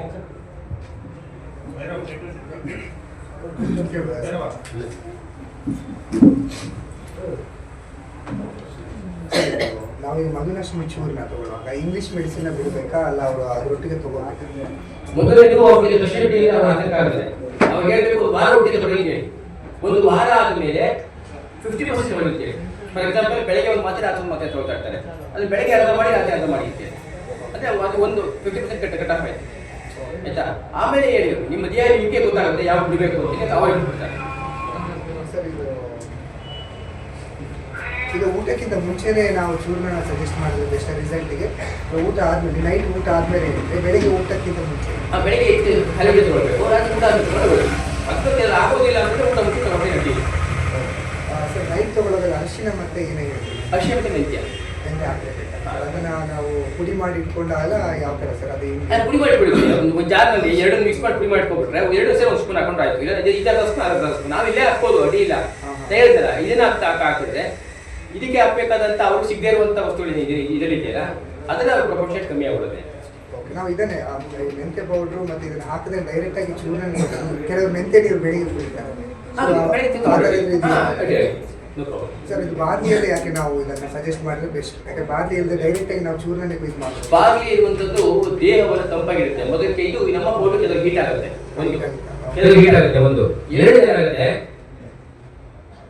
ಶುಗರ್ ಪೇಷಂಟ್ಗಳಿಗೆ ತುಂಬಾ ಜನಕ್ಕೆ ನರಗಳ ಸಮಸ್ಯೆ ಜಾಸ್ತಿ ಆಗುತ್ತೆ. ನ್ಯೂರೋಪತಿ ಅಂತ ಹೇಳ್ತೀವಿ. ಈ ಕೊಳಾಯಿಯ ಪೈಪ್ನಲ್ಲಿ ನೋಡಿರ್ಬೋದು, ತುಂಬಾ ವರ್ಷ ಯೂಸ್ ಮಾಡ್ತಾ ಮಾಡ್ತಾ ಮಾಡ್ತಾ ಅಲ್ಲಿ ನಿಮಗೆ ನೀರು ಕಟ್ಕೊಂಡ್ಬಿಡುತ್ತೆ. ಒಳಗಡೆ ಕ್ಲೀನ್ ಮಾಡೋದು ಉಪ್ಪು ಥರ ಬರುತ್ತೆ, ನೋಡಿದಿರಲ್ವಾ? ನದಿ ಥರ. ಶುಗರ್ ಪೇಷಂಟ್ಗಳಿಗೆ ಆ ಪ್ರಮಾಣ ಜಾಸ್ತಿ. ಆ ಒಂದು ನರಗಳಿಗೆ ಆ ರೀತಿ ರಕ್ತ ಸಂಚಾರಕ್ಕೆ ಅಡ್ಡಿಪಡಿಸುವಂತ ಆ ಎಲ್ಲ ಇದು ಬ್ಲಾಕೇಜ್ ಇರುತ್ತೆ. ಅದಕ್ಕೆ ಇದು ತುಂಬಾ ಒಳ್ಳೆಯ ರಾಮಬಾಣ. ಬಾರ್ಲಿ ತುಂಬಾ ಒಳ್ಳೆಯದು. ಒಂದು ಕಿಡ್ನಿ ಆರೋಗ್ಯಕ್ಕೂ ಬಾರ್ಲಿ ತುಂಬಾ ತುಂಬಾ ತುಂಬಾ ಒಳ್ಳೆಯದು. ಕಿಡ್ನಿ ಫಂಕ್ಷನ್ ಸರ್, ಅದನ್ನ ಬಿಸಿ ಮಾಡಿ ಎಲ್ಲ ಅಂದ್ರೆ ಪುಡಿ ಡೈರೆಕ್ಟ್ ತಂದು ಪುಡಿ ಮಾಡಿ ಅದನ್ನ ಪುಡಿ ಮಾಡಿ ಇಟ್ಕೊಂಡು 2 ಸ್ಪೂನ್ ಜೊತೆಗೆ ಹಾಕಿ ಕಲಿಸ್ಕೊಳ್ಳಿ. ಆಗ ಅವ್ರಿಗೆ ಕಹಿ ಸ್ವಲ್ಪ ಕಮ್ಮಿ ಆಗುತ್ತೆ, ಕಹಿ ಕಮ್ಮಿ ಆಗುತ್ತೆ. ಅಕಸ್ಮಾತ್ ಯಾರು ತುಂಬಾ ಕಹಿ ಆಗಲ್ಲ ಅಂತಂದ್ರೆ ಅವ್ರಿಗೆ ಸರಳ ಉಪಾಯ ಹೇಳ್ಬೋದು. ನೀವು ಏನ್ ಮಾಡ್ಬೋದು ಅಂತಂದ್ರೆ, ಕಹಿ ಅವ್ರಿಗೆ ರಾಗಿ ಮುದ್ದೆ ಇದೆ ಅಲ್ವಾ, ರಾಗಿ ಮುದ್ದೆ ಒಳಗಡೆ ಹಳ್ಳ ಮಾಡ್ಬಿಟ್ಟು ಒಳಗಡೆ ನುಂಗ್ಬಿಡಿ ಅಂತ ಹೇಳ್ಬೋದು. ಅದು ಆಗಲ್ಲ ಅಂತಂದ್ರೆ ಅದನ್ನ ಒಂದು ಪ್ಲೇಟ್ ಹಾಕೊಳ್ಳಿ, ಸ್ವಲ್ಪ ಒಂದು 5-10 ಕೊಬ್ಬರಿ ಎಣ್ಣೆ ಹಾಕ್ಬಿಡಿ, ಗುಂಡಿ ಕಟ್ಟಿ 2 ಗೋರಿ ಥರ ಆಗುತ್ತೆ, 2 ಗೋರಿ ಥರ ನುಗ್ಗಿ ಅಂತ ಹೇಳ್ಬೋದು. ಅದು ಆಗಲ್ಲ ಅಂತಂದ್ರೆ ಒಂದು ಬಾಳೆಹಣ್ಣು ಒಳಗಡೆ, ಸಣ್ಣ ಚಿಕ್ಕ ಒಂದು ಬಾಳೆಹಣ್ಣು ಒಳಗಡೆ ಅದನ್ನು ಪುಡಿ ಹಾಕೊಂಡು ನುಗ್ಗಿ ಅಂತ ಹೇಳ್ಬೋದು. ಸರ್, ಅವರು ಈಗ ನಾವು ಮಧುಲಕ್ಷ್ಮಿ ಚೂರ ತಗೋತಾ ಇರ್ತಾರೆ. ಸೊ ಅವ್ರಿಗೆ ಟಿಫನಲ್ಲಿ ಏನು ಇಡ್ಲಿ ಎಲ್ಲ ತಿನ್ಬೋದಾ? ಇಡ್ಲಿ ಈಗ ಕೆಲವರಿಗೆ ಬೆಳಿಗ್ಗೆ ದಿನ ರೈಸ್ ಐಟಮ್ ತಿಂತಾರೆ ಬೆಳಿಗ್ಗೆ ಟಿಫನ್ಗೆ. ರೈಸ್ ತಿನ್ಬೇಕು ಅಂದ್ರೆ ಈ ಸೂತ್ರ ಹೇಳಿದ್ನಲ್ಲ, ಫ್ರಿಜ್ಗೆ ತಿನ್ನೋದಿಲ್ಲ, ಅದು ವೆರಿ ವೆರಿ ಎಫೆಕ್ಟಿವ್. ಇಡ್ಲಿ ಮಾಡಿದ್ರು ಅಷ್ಟೇ, ಇಡ್ಲಿನ ಫ್ರಿಜ್ ಇಟ್ಟು ತಣ್ಣಗೆ ಮಾಡ್ಕೊಂಡು ಆಮೇಲೆ ರುಚಿ ಮಾಡ್ಕೊಂಡು ತಿನ್ನಿದ್ದೇವೆ. ಅದು ನಿಮ್ಗೆ ಸ್ಟಾರ್ಚ್ ಏನಾಗುತ್ತೆ, ಸ್ಟಾರ್ಚ್ ನಿಮಗೆ ಕಾರ್ಬೋಹೈಡ್ರೇಟ್ ಅಂತ ಸಿಗ್ತೋದಿಲ್ಲ. ಏನ್ ಲಾಜಿಕ್ ಸರ್? ಈಗ ಬಿಸಿ ಮಾಡಿ ರೈಸ್ ಇದ್ದಾಗ ನಾವು ತಣ್ಣಗೆ ಮಾಡಿ ಹೇಗೆ ನಾಳೆ ಬಿಸಿ ಮಾಡಿ ಸ್ಟಾರ್ಚ್ ಇದೆ, ಸ್ಟಾರ್ಚ್ ಇದೆಯಲ್ಲ ನಿಮಗೆ ಸರಿ ಕೇಳಿಸ್ಕೊಳ್ಳಿಲ್ಲ ಅನ್ಸುತ್ತೆ. ಅನ್ನದಲ್ಲಿ ನಿಮಗೆ ಅನ್ನ ಅಂದ್ರೆ ಸ್ಟಾರ್ಚ್. ಅದು ಸ್ಟಾರ್ಚ್ ಅಂದ್ರೆ ಇಡೀ ಕಾರ್ಬೋಹೈಡ್ರೇಟ್ ಸಮೂಹನ ಸ್ಟಾರ್ಚ್ ಅಂತ ಹೇಳಿ, ಕಂಬೈನ್ ಆಫ್ ಕಾರ್ಬೋಹೈಡ್ರೇಟ್ಸ್ ಇಷ್ಟೊಂದು ಸ್ಟಾರ್ಚ್ ಅಂತ ಹೇಳಿ. ಆ ಕೋಲ್ಡ್ ಕೋಲ್ಡ್ ಆದ್ರೆ ಕಂಪ್ರೆಸ್ ಆಗ್ಬಿಡುತ್ತೆ, ಕೋಲ್ಡ್ ಆದಾಗ ಕಂಪ್ರೆಸ್ ಆಗ್ಬಿಡುತ್ತೆ. ಅದು ನಿಮ್ಗೆ ಎರ್ತಿ ಬಿಡೋದಿಲ್ಲ, ವಾಪಸ್ ಬಿಸಿ ಮಾಡೋದು ಸಿಗೋದು ಎರ್ತಿ ಬಿಡೋದಿಲ್ಲ. ಒಂದ್ಸರಿ ಕೋಲ್ಡ್ ಆಗಿದೆ ಅಂದ್ರೆ ಅದು ಬಾಂಡ್ ಆಗ್ಬಿಡುತ್ತೆ. ನಿಮ್ಗೆ ದೇಹದಿಂದ ಹಾಗೆ ಬಿಡೋದು, ನಿಮ್ಗೆ ಗ್ಲೂಕೋಸ್ಗೆ ಇದಕ್ಕೆ ಎರ್ತಿಗೆ ಗ್ಲೂಕೋಸ್ ಬಿಡೋದಿಲ್ಲ. ಅದಕ್ಕೆ ಯಾರಿಗಾದ್ರೂ ಅದನ್ನು ನೀವು ಪ್ರಯೋಗ ಮಾಡಿ, ಪ್ರಯೋಗ ಅಂದ್ರೇನು, ಒಬ್ಬನಿಗೆ ಅನ್ನ ತಿನ್ಕೊಂಡು ಬರಪ್ಪ ಅಂತ ಅವನಿಗೆ ಅವತ್ತು ಹೇಳಿ ಅವನಿಗೆ ಗ್ಲೂಕೋಸ್ ಲೆವೆಲ್ ಚೆಕ್ ಮಾಡಿ. ಇನ್ನೊಂದು ದಿವಸ ಬೇಕಾದ್ರೆ ನೀವೇ ನಿಮ್ಮ ಇದನ್ನ ಫ್ರಿಜ್ಜಲ್ಲಿ ಇಟ್ಟು ಅನ್ನವನ್ನು ಇಟ್ಟು ಆತ ಬಂದಾಗ ಬಿಸಿ ಮಾಡಿ ಕೊಡಿ. ಅರ್ಧ ಗಂಟೆ ಬಿಟ್ಟು ಅವ್ರು ಶುಗರ್ ಚೆಕ್ ಮಾಡಿ. ಅದು ಅವ್ರಿಗೆ ಮಾಡ್ಕೊಳ್ಳಿಕ್ಕೆ ಹಾಗೆ ಮಾಡ್ಕೊಳ್ಳಿಕ್ಕೆ. ಮತ್ತೆ ಈಗ ಶುಗರ್ ಫಿಟ್ ಅಂತ ಒಂದು ಪ್ರೋಗ್ರಾಮ್ ನೋಡಿದ್ರು, ನೀವು ಹೇಳಿದ್ರೆ ಸರ್ ಮಿಷಿನ್ ಎಲ್ಲ ಹಾಕ್ಬಿಟ್ಟು ಅವ್ರೇನು ಹೇಳ್ತಾರೆ, ಕೆಲವರು ರಾಗಿ ಮುದ್ದೆ ತಿಂದ್ರೆ ಜಾಸ್ತಿ ಆಗುತ್ತೆ ಈ ಥರ ಎಲ್ಲ ಹೇಳ್ತಾರೆ ಸರ್. ಈಗ ಫಲಹಾರ ನಾವು ಈಗ ಫಾರ್ ಎಕ್ಸಾಂಪಲ್ ಆ ಥರ ಕಿಟ್ ಎಲ್ಲ ಕೊಡೋಕ್ಕಾಗಲ್ಲ. ಬಟ್ ನಾವು ಈ ನಮ್ಮ ಈ ಆಯುರ್ವೇದಿಕ್ ಇದ್ದಲ್ಲಿ ಬೆಳಿಗ್ಗೆ ಟಿಫನ್ ಇದ್ದಲ್ಲಿ ಕೆಲವು ಡಯಟ್ ಕೇಳ್ತಾರೆ, ನಾವು ಟಿಫನ್ ಏನು ಮಾಡಬೇಕು, ಮಧ್ಯಾಹ್ನ ಈ ಥರ ಮಧ್ಯಾಹ್ನದ ಹೇಳಿದ್ರಿ ನೀವು 70% ಸಮಥಿಂಗ್ ಸಾಧ್ಯವಾದಷ್ಟು ನೀವು ಕಾರ್ಬೋಹೈಡ್ರೇಟ್ ಮತ್ತು ಈ ಶುಗರ್ಸ್ ಬೇಕಾಗುವಂತ ಆಹಾರಗಳ ಕಡಿಮೆ ಇಲ್ಲ. ಸರ್ ಅಂದ್ರೆ ಯಾವ ತರ ನಿಮ್ಮ ಪ್ರಕಾರ ಅಂದ್ರೆ ನಾವು ಹೆಚ್ಚು ಸಿರಿಧಾನ್ಯ ಪ್ರಿಫರ್ ಮಾಡ್ತೀವಿ. ಸಿರಿಧಾನ್ಯದಲ್ಲಿ ಇಡ್ಲಿ ಮಾಡ್ಕೊಳ್ಳಿ, ಸಿರಿಧಾನ್ಯದಲ್ಲಿ ಒಳ್ಳೆ ಉಪ್ಪಿಟ್ಟು ಮಾಡ್ಕೊಳ್ಳಿ, ಸಿರಿಧಾನ್ಯದಲ್ಲಿ ಒಳ್ಳೆ ಬಾತ್ ಮಾಡ್ಕೊಳ್ಳಿ. ತುಂಬಾ ಸಿರಿಧಾನ್ಯ ಅಂತ ಒಂದೇ ತರ ಆಹಾರ ಅಂತ ಗೊತ್ತಾರೆ. ಅದ್ರಲ್ಲಿ ಒಳ್ಳೆ ಬಾತ್ ಮಾಡ್ಬೋದು, ಇಡ್ಲಿ ಮಾಡ್ಬೋದು, ದೋಸೆ ಮಾಡ್ಬೋದು, ಉಪ್ಪಿಟ್ಟು ಮಾಡ್ಬೋದು, ಎಲ್ಲಾ ತರ ಆಹಾರ ಮಾಡ್ಬೋದು. ಮೊಳಕೆ ಕಾಳೆಲ್ಲ ತಿನ್ನೋದ್ರಿಂದ ಆರೋಗ್ಯಕ್ಕೆ ಒಳ್ಳೆಯದು. ಮಾರ್ನಿಂಗ್ ಎಲ್ಲ ಮೊಳಕೆ ಕಾಳುಗಳು ಶುಗರ್ ಪೇಷಂಟ್ಗಳಿಗೆ ಒಳ್ಳೆಯದಲ್ಲ ಸರ್. ಕಾಳುಗಳಲ್ಲಿ ಯಥೇಚ್ಛವಾಗಿ ಅದರಲ್ಲಿ ಗ್ಲೂಕೋಸ್ ಜಾಸ್ತಿ ಆಗುತ್ತೆ ಇರ್ತಾರೆ. ಅದಕ್ಕೆ ಕೆಲವು ಕಾಳು ಬಿಟ್ಟು ಹುರುಳಿ ಕಾಳು ಇದು ಬಿಟ್ಟು ಈ ಥರ ಬಿಟ್ಟು ನಿಮಗೆ ಬೇರೆ ಕಾಳುಗಳಲ್ಲಿ ನಿಮಗೆ ಜಾಸ್ತಿ ಶುಗರ್ ಪೇಷಂಟ್ಗೆ ಕಾಳು ಜಾಸ್ತಿ ತಿನ್ಬಾರ್ದು. ಸೊಪ್ಪು ತರಕಾರಿ ಇಷ್ಟು ಬೇಕಾದ್ರೆ ತಿನ್ಬೋದು. ಮೊಟ್ಟೆ ತಿನ್ಬೋದು, ಚಿಕನ್ ತಿನ್ಬೋದು, ಫಿಶ್ ತಿನ್ಬೋದು. ಮಾರ್ನಿಂಗು ಮೊಟ್ಟೆ ಆಮ್ಲೆಟ್ಸ್ ಮೊಳಕೆ ಕಾಳು ಒಳ್ಳೆಯದಲ್ಲ. ಸರ್ ಕೆಲವು ಸಣ್ಣ ಮಕ್ಕಳಿಗೆಲ್ಲ 5 ವರ್ಷ 6 ವರ್ಷಕ್ಕೆ ಇನ್ಸುಲಿನ್ ಉತ್ಪತ್ತಿ ಆಗ್ತಾ ಇರಲ್ಲ, ಅವ್ರಿಗೆ ನಾವು ಇದನ್ನು ಕೊಡ್ಬೋದಾ? ಖಂಡಿತ ಕೊಡ್ಬೋದು. ಅದೇ ಟೈಪ್ 1 ಟೈಪ್ 2 ಅಂತ ಇದೆ. ಟೈಪ್ 1 ಡಯಾಬಿಟಿಕ್ ಅಂದ್ರೆ ಏನು? ಟೈಪ್ 1 ಡಯಾಬಿಟಿಕ್ ಅಂತಂದ್ರೆ ನಮ್ಮ ಇನ್ಸುಲಿನ್ ಅನ್ನು ಉತ್ಪತ್ತಿ ಕಮ್ಮಿ ಮಾಡುತ್ತೆ ಪ್ಯಾಂಕ್ರಿಯಾಸ್. Type 1 disease. ಟೈಪ್ 2 ಅಂದ್ರೆ ಏನು? ನಿಮಗೆ ಕರೆಕ್ಟ್ ಪ್ರಮಾಣದಲ್ಲಿ ಇದು ಗ್ಲೂಕೋಸ್ ಇದು ಇನ್ಸುಲಿನ್ ಸಿಕ್ರೇಟ್ ಆಗ್ತಾ ಇದೆ, ನಿಮ್ದು ಪ್ಯಾಂಕ್ರಿಯಾಸ್ ಆಲ್ರೆಡಿ ಪರ್ಫೆಕ್ಟ್ ಆಗಿದೆ. ಇನ್ಸುಲಿನ್ ಕೆಲಸ ಏನು ಅಂತಂದ್ರೆ, ಇನ್ಸುಲಿನ್ ಕೆಲಸ ರಕ್ತದಲ್ಲಿ ಇರುವಂತ ಗ್ಲೂಕೋಸ್ ಅನ್ನ ಸೆಲ್ ಒಳಗಡೆ ಪುಷ್ ಮಾಡಬೇಕು. ಗ್ಲೂಕೋಸ್ ಅಂದ್ರೆ ಏನು? ಗ್ಲೂಕೋಸ್ ಅಂದ್ರೆ ಪೆಟ್ರೋಲ್. ಹೇಗೆ ಗಾಡಿ ಓಡಬೇಕಾದ್ರೆ ಡೀಸೆಲ್ ಪೆಟ್ರೋಲ್ ಬೇಕಲ್ಲ, ಅದೇ ರೀತಿ ಗ್ಲೂಕೋಸ್ ಇಲ್ಲ ಅಂದ್ರೆ ಮನುಷ್ಯ ನಡೀಲಿಕ್ಕೆ ಹೋಗಲ್ಲ, ರೀತಿ ಮಾತಾಡ್ಲಿಕ್ಕೆ ಹೋಗಲ್ಲ, ಗ್ಲೂಕೋಸ್ ಬೇಕೇ ಬೇಕು.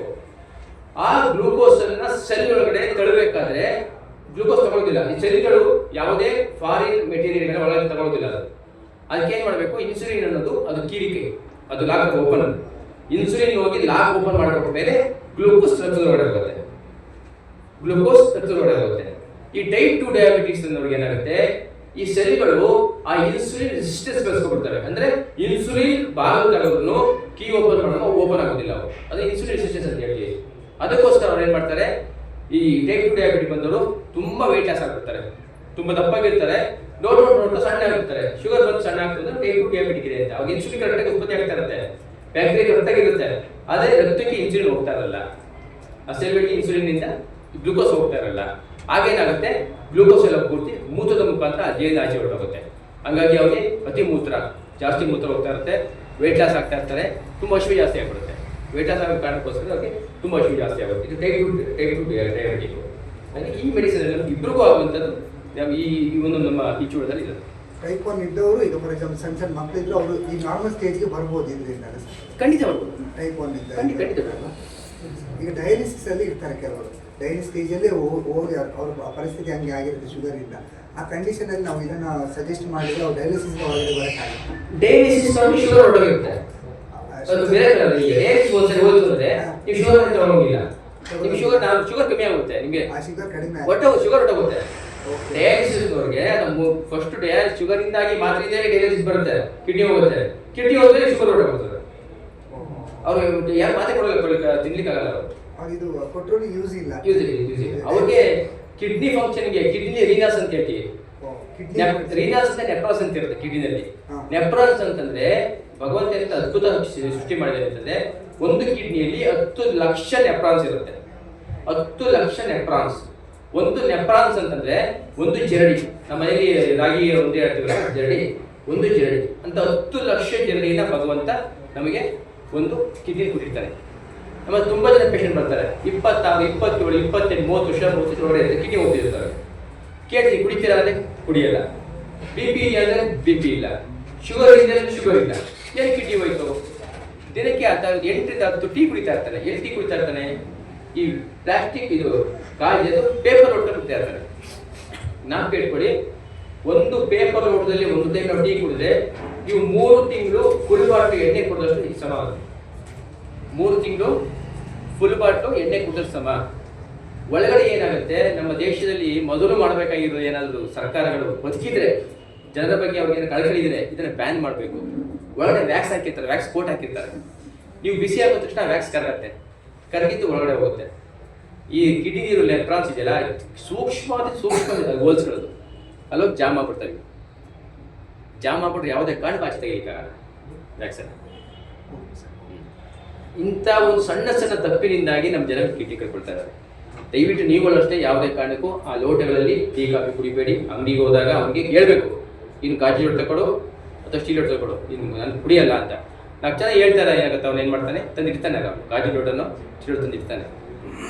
ಅದರಿಂದ ಬೇರೆ ಕಿಡ್ನಿಗೆ ಹೋಗ್ತಾರೋ ಮೇನ್ ಕಾರಣ ದಿನಗಟ್ಟಲೆ ಕೂತ್ಕೊಂಡು ಕೆಲಸ ಮಾಡೋದು ಮತ್ತು ಈ ಥರ ಪ್ಲಾಸ್ಟಿಕ್ ಒಳ್ಳೆಯದು. ಪ್ಲಾಸ್ಟಿಕ್ ಕಂಪೇರಿಟಿವ್ಲಿ ಪ್ಲಾಸ್ಟಿಕ್ ಓಕೆ, ಇದಕ್ಕಿಂತ ಪ್ಲಾಸ್ಟಿಕ್ ಕಂಪೇರಿಟಿವ್ಲಿ ಅದರಲ್ಲೂ ಕ್ಯಾನ್ಸರ್ ಬರುತ್ತೆ, ಇದು ಕರಗಿ ಹೋಗುತ್ತೆ. ಅದಕ್ಕೆ 100 ರೂಪಾಯಿ ಬೇಕು. ಪ್ಲಾಸ್ಟಿಕ್ 100 ಬೇಡ, ಪೇಪರ್ ಗ್ಲಾಸ್. ಸರ್, ಇದು ಮೊಟ್ಟೆಯಲ್ಲಿ ನಾವು ಬಾಯ್ಲ್ಡ್ ಈ ಥರ ಯಾವ ಥರ ಕೆಲವರು ಕೆಲವರಿಗೆ ಅಸಿಡಿಟಿ ಆಗುತ್ತೆ ಅಂತ ಹೇಳ್ತಾರೆ. ನಾವು ಬಾಯ್ಲ್ಡ್ ಮೊಟ್ಟೆಯಲ್ಲಿ ಸ್ವಲ್ಪ ಅಸಿಡಿಟಿ ಆಗುವಂತ ಅಂಶ ಇದ್ದೇ ಇರುತ್ತೆ. ಏನು ಮಾಡಿ ಈಗ ಬಾಯ್ಲ್ಡ್ ಬೆಸ್ಟ್ ಸಜೆಸ್ಟ್ ಮಾಡೋದು. ಈಗ ಎಲ್ಲಾ ಮಾತ್ರೆ ಡಾಕ್ಟರ್ ಕೊಟ್ಬೇಕು, ಕೊನೆಗೆ ಒಂದು ಗ್ಯಾಸ್ಟ್ರಿಕ್ ಮಾತ್ರೆ ಕೊಡ್ತಾರೆ, ಕೊನೆಗೆ ಬರೀತಾರೆ. ಹೌದಾ? ಯಾಕಂದ್ರೆ ಗ್ಯಾಸ್ಟ್ರಿಕ್ ಕೊಡ್ತಿದ್ರೆ ಆ ಮಾತ್ರೆ ಕೊಡ್ತಾ ಇರ್ಲಿಕ್ಕಾಗಲ್ಲ, ಆ ಮಾತ್ರೆ ತಗೊಳ್ಬೇಕು ಅವನು. ಆ ಮಾತ್ರೆ ನೋಡಿ ಗ್ಯಾಸ್ಟ್ರಿಕ್ ಆಗೇ ಆಗುತ್ತೆ, ಕೊನೆಗೆ ಗ್ಯಾಸ್ಟ್ರಿಕ್ ಒಂದು ಮಾತು ಕೊಡ್ತಾರೆ. ಹಂಗಾಗಿ ಆ ಥರ ಸ್ವಲ್ಪ ಗ್ಯಾಸ್ಟ್ರಿಕ್ ಆಗುತ್ತೆ. ಅದು ಬಿಟ್ಟು ಆರೋಗ್ಯಕ್ಕೆ ತುಂಬಾ ಲಾಭ ಇದೆ. ಒಂದು ಮೊಟ್ಟೆ ಒಬ್ಬ ವ್ಯಕ್ತಿಗೆ ಕಂಪ್ಲೀಟ್ ಫುಡ್. ಒಬ್ಬ ಮನುಷ್ಯಗ ಒಂದು ದಿನಕ್ಕೆ 4 ಮೊಟ್ಟೆ ತಿನ್ನಲೇಬೇಕು, ಅಷ್ಟು ಪ್ರೋಟೀನ್ ಬೇಕು ಅವನಿಗೆ. ಒಬ್ಬ ಮನುಷ್ಯನಿಗೆ ಅದು 40 ಆದ್ಮೇಲಂತೂ ಅವನ ಮಸಲ್ ಕರೋಕ್ ಶುರು ಆಗುತ್ತೆ. ಒಂದು ವರ್ಷಕ್ಕೆ 3% ನಮ್ಮ ಮಸಲ್ ಡೈಜೆಸ್ಟ್ ಆಗ್ಬಿಡುತ್ತೆ, ಡಿಸಾಲ್ವ್ ಆಗ್ಬಿಡುತ್ತೆ. ಯಾಕೆ ಮನುಷ್ಯನಿಗೆ 40 ಆಗ್ತಿದ್ದಂಗೆ ಕೆನ್ನೆ ಎಲ್ಲ ಗೊತ್ತಾಗುತ್ತೆ, ಏಜ್ ಗೊತ್ತಾಗುತ್ತೆ, ಆತನ ದೇಹ ಎಲ್ಲ ಕಂಪ್ಲೀಟ್ ಮಸಲ್ ಕರೋಕ್ ಶುರು ಆಗುತ್ತೆ ಅಂತಂದರೆ ಅಲ್ಲಿ ನಮಗೆ ಪ್ರೋಟೀನ್ ಹೊರಟೋಗುತ್ತಲ್ಲ, ಪ್ರೋಟೀನ್ ಕಮ್ಮಿ ಆಗ್ತಾ ಹೋಗುತ್ತೆ. ಮೊಟ್ಟೆ ರಿಚ್ ಸೋರ್ಸ್ ಆಫ್ ಪ್ರೋಟೀನ್. ಮೊಟ್ಟೆ ಪ್ರೋಟೀನ್ ಯಾವುದೂ ಇಲ್ಲ. ಫಸ್ಟ್ ಮೊಟ್ಟೆ, ಸೆಕೆಂಡ್ ಚಿಕನ್. ಹಂಗಾಗಿ ಮೊಟ್ಟೆ ತಿಂದಷ್ಟು ಆ ಥರ ಬ್ರೈನಿನ ಆರೋಗ್ಯಕ್ಕೆ ಒಳ್ಳೇದು, ಮಸಲ್ ಆರೋಗ್ಯಕ್ಕೆ ಒಳ್ಳೇದು, ಎಲ್ಲದಕ್ಕೂ ಕಂಪ್ಲೀಟ್ ಫುಡ್. ಕೆಲವರು ಟೀ ಬಿಟ್ಟೇ ಇರೋಕ್ಕಾಗಲ್ಲ, ನಾನು ಬೆಲ್ಲ ಟೀ ಕುಡಿತೀನಿ. ಸಕ್ಕರೆ ನಾನು ಸಕ್ಕರೆ ಶುಗರ್ ಬಂದಿದ್ದು ಸಕ್ಕರೆ ಬಿಟ್ಟಿದ್ದೀನಿ, ಬೆಲ್ಲ ಟೀ ಕುಡಿತೀನಿ ಅಂತ ಕೆಲವರು ವಾದ ಇರುತ್ತೆ, ಕೆಲವು ಪೇಷಂಟ್. ನಾನು ರಮ್ ಕುಡಿಯಲ್ಲ, ವಿಸ್ಕಿ ಕುಡ್ತೀನಿ, ಎರಡು ಒಂದೇ. ಎರಡು ಕಮ್ಮಿದೆ ಮಾಡಿರೋದು. ಹೌದಲ್ಲ ಸರ್. ಈಗ ಕೆಳಗೆ ಫ್ರೀ ಶುಗರ್ ಅಂತ ಬರ್ತಾ ಇದೆ, ಪ್ಲಾಂಟ್ ಬೇಸಿಸ್ ಸ್ಟೀವಿಯಾ. ಸೊ ಅದು ಅದ್ರ ಬಗ್ಗೆ ಏನು ಕೊಡ್ತೀರಾ ಸರ್? ಎಲ್ಲ ನಿಮ್ಮ ಮಾರ್ಕೆಟಿಂಗ್ ಇಷ್ಟ ಅಷ್ಟೇ. ಶುಗರ್ ನಿಮಗೆ ಸಿಹಿ ಅಲ್ಲಿ ಸಿಹಿ ಬಂತು ಅಂದರೆ ಅಲ್ಲಿ ಸುಕ್ರೋಸ್ ಇರಲೇಬೇಕು, ಸುಕ್ರೋಸ್ ಫ್ರಕ್ಟೋಸ್ ಇರಲೇಬೇಕು. ನಿಮಗೆ ನಾಲ್ಗೆ ಸಿಹಿ ಬಂತು ಅಂದರೆ ಇರಲೇಬೇಕಲ್ವಾ ಅಲ್ಲಿ. ಶುಗರ್ ಫ್ರೀ ಅಂತ ಹೇಳ್ಬಿಟ್ಟು ಈಗ ನಿಮಗೆ ಗ್ಲೂಕೋಸ್ ಫ್ರಕ್ಟೋಸ್ ನಿಮಗೆ ನಾಲ್ಗೆ ಸಿಹಿ ಕೊಡುವಂಥದ್ದು. ಅವೆರಡು ಇದ್ದೇ ತಾನೆ ಸಿಹಿ ಬರೋದು. ನಾನು ಹೇಳೋದು ನೀವು ಅಷ್ಟೇ. ಅದನ್ನು ನಾನು ಇದೆಲ್ಲ ಹಾಕಿದ್ದೀನಿ. ಯಾರೋ ಒಬ್ಬರಿಗೆ ಈಗ ಮದುವೆಗೆ ಹೋದ್ರು, ತಿನ್ಬೇಕು ಅಂತ ಆಸೆ ಆಯಿತು, ತಿನ್ನಿ. ಸಿಹಿನ ತಿನ್ನಲೇಬೇಡಿ ಅಂತ ಹೇಳ್ತಾ ಇಲ್ಲ, ಸಿಹಿನ ತಿನ್ನಲೇಬೇಡಿ ಅಂತ ಹೇಳ್ತಾ ಇಲ್ಲ. ಬೈಕೆ ತಿನ್ನಿ, ಪ್ರತಿನಿತ್ಯ ಅದನ್ನು ರೂಢಿ ಮಾಡ್ಕೊಳ್ಬೇಡಿ. ಮದುವೆಗೆ ಹೋದಾಗ ಮನೆಯಲ್ಲಿ ಹಬ್ಬ ಮಾಡಿದ್ರು, ಹೋಳಿಗೆ ಮಾಡಿದ್ರು, ಯುಗಾದಿ ಹಬ್ಬಕ್ಕೆ ತಿನ್ನಿ, ಅದು ಬಾಯಬೇಡಿ. ಅವತ್ತು ಕಾಲು ಸ್ಪೂನ್ ಜಾಸ್ತಿ ತಗೊಳ್ಳಿ. 4-5 ದಿನ ಶುಗರ್ ಜಾಸ್ತಿ ಇತ್ತು, ಏನು ಮುಳುಗೋಗಲ್ಲ, ಏನಾಗ್ಬಿಡಲ್ಲ. ಎದುರಿಸೋದು ಶುಗರ್ನ ಹೆಂಗೆ ಎದುರಿಸಿದಾರೆ ಅಂತಂದ್ರೆ, ಒಂದು ದಿನ ಶುಗರ್ ಜಾಸ್ತಿ ಆಯ್ತು ಅಂದ್ರೆ ಕಿಡ್ನಿ ಹೊಡಾಯ್ತು, ನನ್ನ ಕಣ್ಣು ಹೊಡಾಯ್ತು, ಪಾಪ ಅವನಿಗೆ ಆ ಬೈಕೆ ಕಣ್ಣು ಹೊಡಾಗಿರ್ತಾವೆ, ಆ ಬೈಕಲ್ಲಿ ಕಣ್ಣು ಕಾಣ್ತಾ ಇರೋದಿಲ್ಲ. ಹಂಗಾಗಿ ಯಾವ ತುಂಬ ಬೈಕೆಲ್ಲ ತಿರುಗಿ ತಿನ್ಬೇಡಿ ಅಂತ ಹೇಳ್ತಾರೆ. ಅವತ್ತು ಬೇಕು ಅಂದ್ರೆ ಕಾಲು ಸ್ಪೂನ್ ಜಾಸ್ತಿ ತಗೊಳ್ಳೋದು. ಅದೇ ಬೇರೆ ಮೆಡಿಸಿನ್ ಆದ ತೊಗೊಳಕ್ಕಾಗಲ್ಲ, ಮಾತ್ರ ಜಾಸ್ತಿ ತೊಗೊಳಕ್ಕಾಗಲ್ಲ. ಕುಡಿಯೋದೇ ಎಷ್ಟು ಬೇಕಾದ್ರೆ ರೈಸ್ ಮಾಡೋದು, ಯಾಕಂದ್ರೆ ಆಹಾರ ಇದೆ. ಈಗ ಡಯಾಬಿಟಿಸ್ ಶುಗರ್ ಇಂದಾನೆ ಕಿಡ್ನಿ ಡ್ಯಾಮೇಜ್ ಅಲ್ಲ, ನಾವು ಮಾತ್ರೆ ತಗೊಳ್ಳೋದ್ರಿಂದ ಕಿಡ್ನಿ ಮಾತ್ರೆಯಿಂದಲೇ ಹೋಗುದು. ತುಂಬಾ ಜನಕ್ಕೆ 20 ವರ್ಷದಿಂದ ಶುಗರ್ ಇರ್ತಾನೆ, ಶುಗರ್ ಇಲ್ಲೇ ಗೊತ್ತಿರೋದಿಲ್ಲ ಅವನಿಗೆ. ಅವ್ನಿಗೆ ಯಾವ ಕಣ್ಣು ಹೋಗಲ್ಲ, ಕಿಡ್ನಿನೂ ಹೋಗಲ್ಲ, ಏನೂ ಹೋಗಲ್ಲ. ಯಾವತ್ತು ಮಾತ್ರೆ ಶುರು ಮಾಡ್ತೀರಿ ಅದ್ರಲ್ಲಿ ಮೆಟ್ಫಾರ್ಮಿನ್ ಅಂತಿದೆ. ಮೆಟ್ಫಾರ್ಮಿನ್ ಮಾಡುವಂತ ಮೊದಲನೇ ಕೆಲಸ ನಿಮ್ಮ ದೇಹದ ರೋಗ ನಿರೋಧಕ ಶಕ್ತಿ ಮೇಲೆ ದಾಳಿ ಮಾಡುತ್ತೆ. ಭಗವಂತ ಕೊಟ್ಟಿರೋ ಮಿಲಿಟರಿ ಫೋರ್ಸ್ ಅದು, ಪೊಲೀಸ್ ಫೋರ್ಸ್ ಅದು, ಹೊರಗಿನ ಶಕ್ತಿಗಳ ವಿರುದ್ಧ ಹೋರಾಟಕ್ಕೆ ಕೊಟ್ಟಿರುವಂತಹ ಫೋರ್ಸ್ ಅದು ನಿಮ್ಗೆ ನಾಶ ಮಾಡಿಬಿಡುತ್ತೆ. ಏನಕ್ಕೆ ನೀವು ಡೇ ನೀವು ತಗೊಳ್ಳೋ ಶುರು ಮಾಡಿದಾಗ ನೀವು ವೀಕ್ ಆಗಿ ಶುರು ಆಗ್ತೀರಿ. ಕಂಪೇರ್ ನೋಡಿ, ಯಾರು ಮಾತುಗಳು ನೋಡಿ, ನೀವು ವೀಕ್ ಆಗಿ ಶುರು ಮಾಡ್ತಾರೆ. ಈ ಥರ ವೀಕ್ನೆಸ್ ಅವ್ರಿಗೆ, ಸುಸ್ತು, ಏನು ಉತ್ಸಾಹ ಇಲ್ಲ, ಒಂದು ಸಣ್ಣ ಕೆಮ್ಮು ದೊಡ್ಡ ಕೆಮ್ಮು ಮಾಡ್ಕೊಡುತ್ತೆ, ಜ್ವರ ಬರುತ್ತೆ. ಎಲ್ಲ ರೋಗಗಳು ತಿಳ್ಕೊಂಡು ಹಾರ್ಟ್ ಡಿಸೀಸಸ್. ಏನಕ್ಕೆ ಅಂತಂದರೆ ಅವರ ರೋಗ ನಿರೋಧಕ ಶಕ್ತಿ ಕಮ್ಮಿ ಆಗುತ್ತೆ. ಇವತ್ತು ತಿರ್ಗಾ WHO ಎಲ್ಲ ಸೈಂಟಿಸ್ಟ್ಗಳು ಒಂದು ಮಾತಿನ ಹೇಳಿದ್ದಾರೆ, ಕ್ಯಾನ್ಸರ್ಗೆ ಯಾವುದು ರಾಮಬಾಣ ಅಲ್ಲ, ಕ್ಯಾನ್ಸರ್ ಒಂದೇ ಒಂದು ಉಪಾಯ ಏನಪ್ಪ ಅಂದರೆ ನಮ್ಮ ದೇಹದಲ್ಲಿ ಇಮ್ಯುನಿ ಸಿಸ್ಟಮ್ ಜಾಸ್ತಿ ಮಾಡಬೇಕು. ಆವಾಗ ಅವೇ ಫೈಟ್ ಮಾಡ್ತವೆ.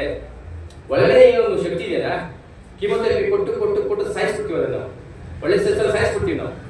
ಈಗ ಒಂದು ಬುಲೆಟ್ ಶೂಟ್ ಮಾಡ್ತೀವಿ, ನಿಮಗೆ ನೀವು ಸನ್ಯಾಸಿಯನ್ನು ನಿಮ್ಗೆ ಕೊಲ್ಲಾಕತ್ತೆ, ನೀವು ಒಬ್ಬ ಕ್ರಿಮಿನಲ್ ಕೊಂದಾಕತ್ತೆ. ಬುಲೆಟ್ಗೆ ಗೊತ್ತು ನೀವು ಸನ್ಯಾಸಿನೋ ಒಬ್ಬ ಮಹಾತ್ಮನೋ ನೀವು ಕ್ರಿಮಿನಲ್ ಅಂತ, ಅದು ಕೆಲಸ ಮಾಡುತ್ತೆ. ಹಾಗೆ ನೀವು ಕಿಮೋಥೆರಪಿ ಕೊಟ್ಟಾಗ ಒಳ್ಳೆ ಸೆಲ್ಸ್ನು ಸಾಯಿಸುತ್ತೆ, ಅದು ಕೆಟ್ಟ ಸೆಲ್ಸ್ ಸಾಯಿಸುತ್ತೆ. ಕಿಮೋ ತಗೊಂಡು ಹೊರಟೋಗ್ತಾರೆ. ಅದರ ಬದಲು ನಿಮ್ಮ ದೇಹವನ್ನು ನೀವು ಇಮ್ಯುನಿಟಿ ಜಾಸ್ತಿ ಮಾಡ್ತಿದ್ರೆ ಆ ಶಕ್ತಿಗಳೇ ಅದರಿಂದ ಹೊರಡುತ್ತೆ, ಅವೇ ಸಾಗಿಸ್ತಾ ಹೋಗುತ್ತೆ. ಈ ಮೆಟ್ಫಾರ್ಮಿನ್ ಏನ್ ಮಾಡುತ್ತೆ, ನಿಮ್ಮ ದೇಹದ ರೋಗ ನಿರೋಧಕ ಶಕ್ತಿ ಬಂದಾಗುತ್ತೆ. ಸರ್, ಇದು ರಿಫೈನ್ಡ್ ಆಯಿಲ್ ಮತ್ತೆ ಗಾಣದ ಎಣ್ಣೆ ಏನಂತ ಡಿಫ್ರೆನ್ಸ್, ಅದು ಏನಕ್ಕೆ ಆ ಥರ ಡಿಫ್ರೆನ್ಸ್ ಇದೆ ಸರ್? ರಿಫೈನ್ಡ್ ಆಯಿಲ್ ಅಂತ ಇವರೆಲ್ಲ ಅಡ್ವರ್ಟೈಸ್ಮೆಂಟ್ ಕೊಟ್ಟು ABC ಇದು ವಿಟಮಿನ್ ಇದೆ ಎಲ್ಲ ಹೇಳ್ತಾರೆ ಸರ್, ಅದು ಏನು? ಯಾವ ವಿಟಮಿನ್ ಇಲ್ಲ.